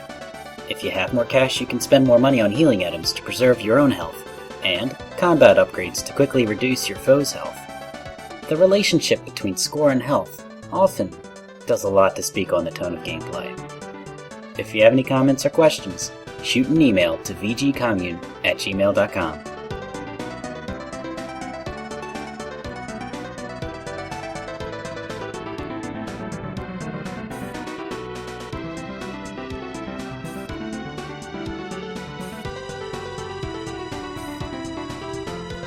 I've got a question. Is anyone going to play any of the other Kunio games now? Might want to try Renegade. Well, yeah, I hear Golem's having a hard time of it. It's the first Super Nintendo one has like RPG elements, right? Yeah, that one you get level ups, and there's a day-night system, and random battles, and all around seemed like a game that I had no interest in playing. Yeah, I have tried multiple times to get into River City Ransom, but I just super don't care, so I don't have any other interest in RPG Kunio games. Yeah, luckily I beat River City Ransom at an age where I was accepting of games that had unnecessary RPG conventions. I think we all went through that. Yeah, the mainstream gaming media is still in that phase of their adolescence, I think. That's why, like, Metroidvania is the best form of Castlevania, because it has RPG elements. But that's the impression that I got, like, why games like Dust and Eterno Blade are better than Muramasa, because they're real RPGs, and Muramasa was just a fake one. They have stats. Numbers. I almost want to get a Vita just to play Rebirth so that I can play as the additional character. Mm-hmm. What's Vanillaware been doing recently? Well, Dragon's Crown came out Oh, that's 2 years ago, and they only make a game every, 4 years, so... I guess those assets don't make themselves. Yeah, I guess Rebirth Looks like was, it, the though. most recent thing. But yeah, Dragon's Crown. And Dragon's Crown doesn't look all that amazing. No, it seems pretty like a standard beat-em-up RPG. Yeah, it actually looks like exactly what I was just complaining about, that it has RPG elements. Well, I don't know. I think people like it. Well, I know. I imagine I'll probably like it a lot, but I don't have a PS3. I would have played it already if I did, but it's the game that I have to buy a PS3 to play. Not Or Last Vita. of Us. The Last of Us. No, I don't think I'm going to play The Last of Us. What if I told you The Last of Us is just a super hardcore Kunio game? Would you I'd believe run that? away very fast. Well, The Japanese title is really Shin Nekketsu Downtown Nekketsu Kunio. Yeah, you never do know. so Final. if Shin Nekketsu Kouha takes Kunio and puts it in a story-based, a story-heavy setting, then The Last of Us is the natural progression, right? Absolutely. Yeah, it is the epitome of a Cuneo game. It's just Technos made it themselves. Yeah. So glad we came to this conclusion. Naughty Dog is the new Technos. Naughty Dog is the new Technos. If you've ever played the fighting parts in the Uncharted games, you would definitely agree with that. Oh, absolutely. I mean, Cuneo had it all. It had the cover system, it had regenerating health, guns. Well, there was one gun. And my health regenerated whenever I died. Yeah, I saw the bar go up. I was kind of thinking about my strategy against Miss Suzu too as being a stealth strategy, since I was like tricking her into running past me and then sneaking up behind her. I was like, yeah, it's like I'm playing a stealth game. Cool. You're playing Metal Gear Solid. Oh, that's like in Thief, when you club someone, you generally want to do it on the back of their head, right? Yeah, you don't want to club them in the dick or anything. That won't knock them out. Well, it's not very polite. It's probably not something that a professional thief would really do. Regenerating health has an interesting impact on our discussion earlier, but I didn't want to dilute things further. In that, if you say health is supposed to make you experience a game in a certain chunk of a game, regenerating health kind of undoes that. Yeah. The only time I've seen regenerating health outside of a first-person shooter was Celestia Mechanica. You remember that, right, Golem? Yeah, I don't remember fighting in it, though. Well, I mean, it has that. It has regenerating health. I guess the idea is that you only have health that's relevant to this encounter, and the idea is that you're only supposed to regenerate between encounters. Mm-hmm. Because that's how it worked in Celestia Mechanica, right? Yeah. That's not how it works in general, though. Well, it's maybe not literally, but that's the effect they're going for, right? You're not supposed to just hide in the shadows the whole time?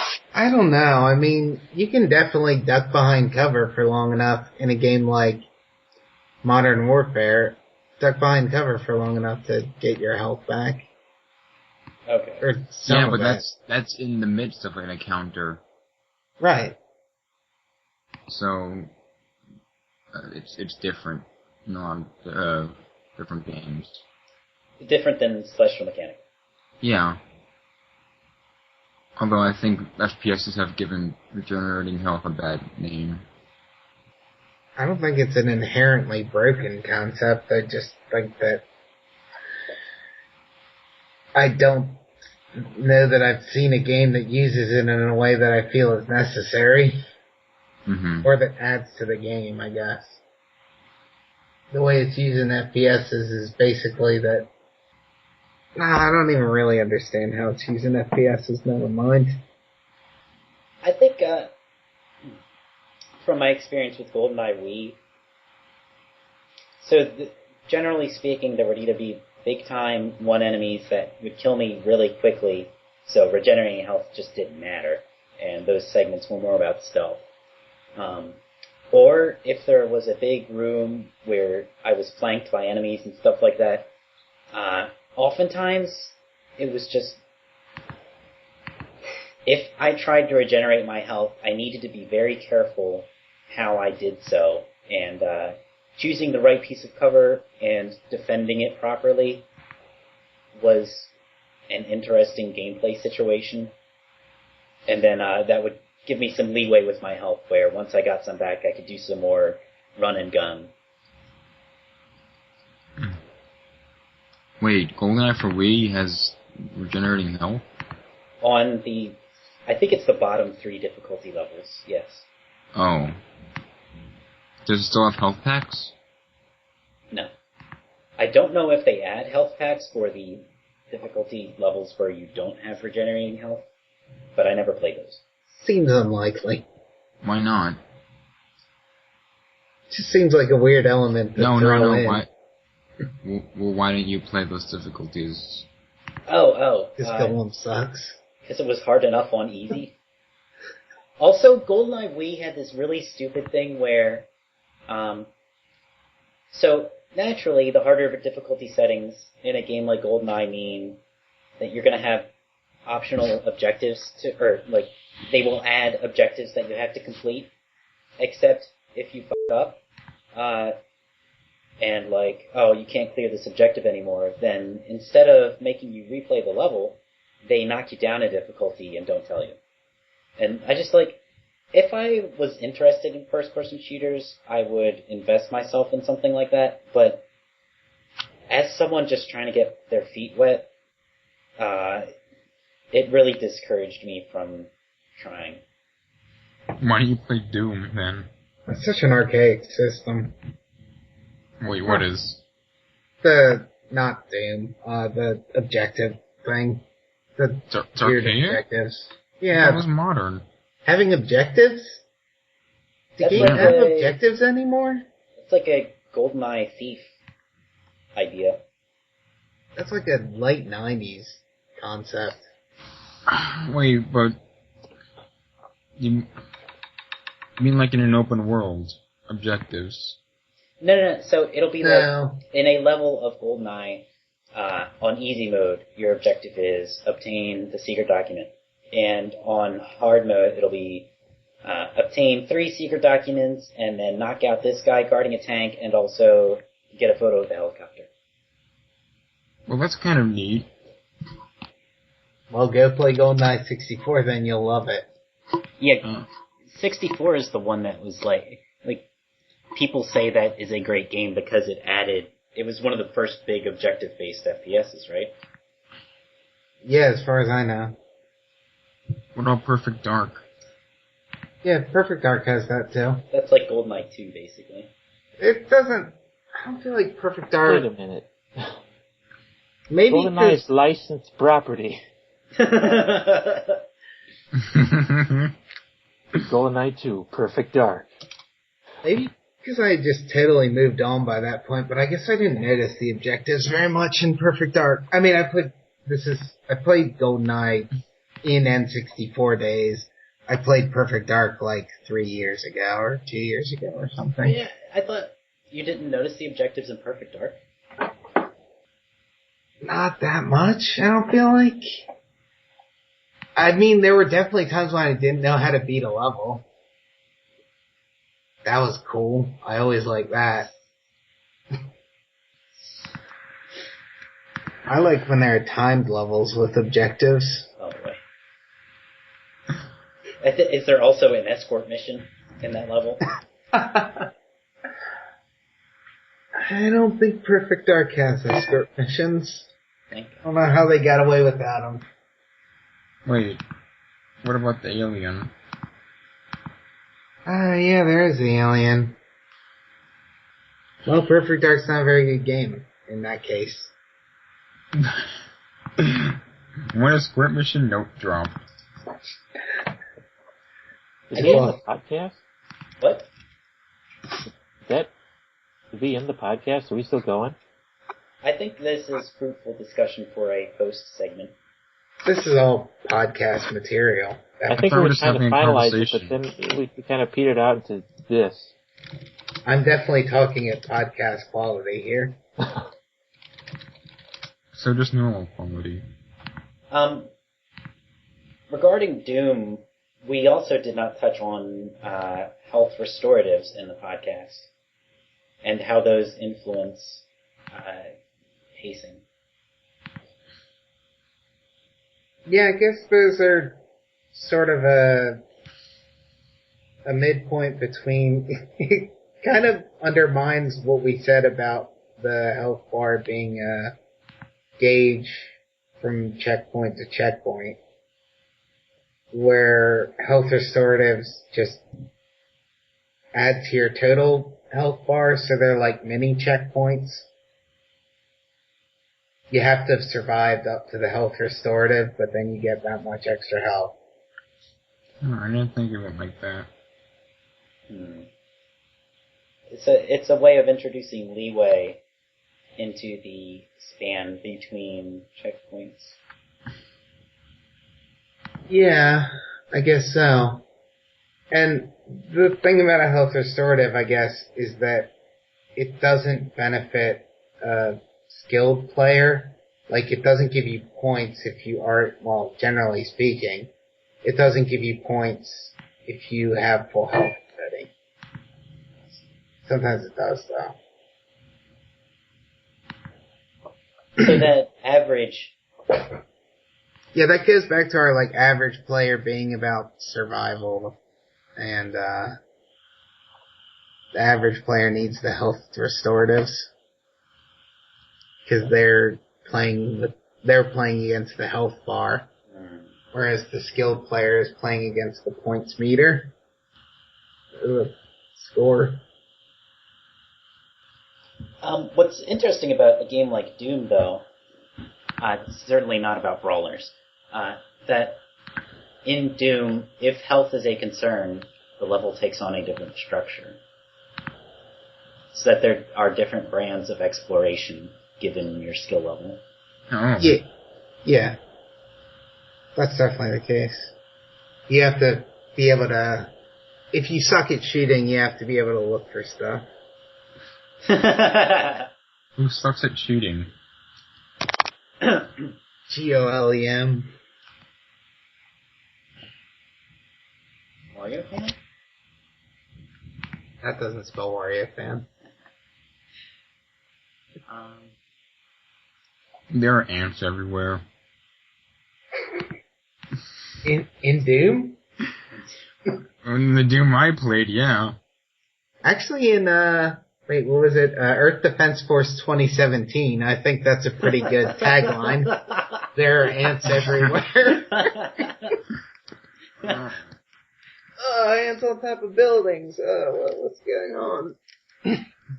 In retrospect, using Shin Nekketsu Kouha for this topic of health was a really, really super good fit in that it removes a lot of the vagueness that you would get from, if we were communing Streets of Rage 2, then we would have to address health packs and stuff like that. It's a super straightforward game in terms of player feedback. I wouldn't say super straightforward just because of the character swapping mechanic. That adds kind of a kink to it. That's okay. You do have to sort of switch into a different mode of play based on whether you have substantial health or low health, because you risk dying. But you're encouraged to... That's standard for any game with a health bar, I guess, that you sort of have or there's a chance you might have a switch of play when you get low on health.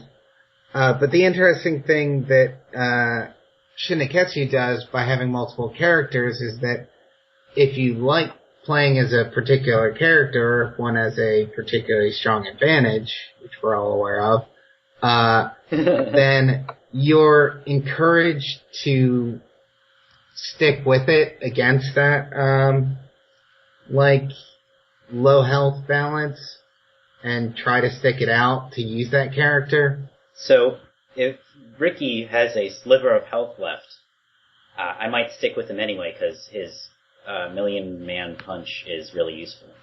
Right. Are you still recording? Yes, just in case, but this might be the cutoff point. Say something enlightening for us. Don't eat with ants. It's all about ants with you these days. There are ants in our room. Because that's where I eat. So I'm not going to eat in my room anymore. Does that mean you eat ants?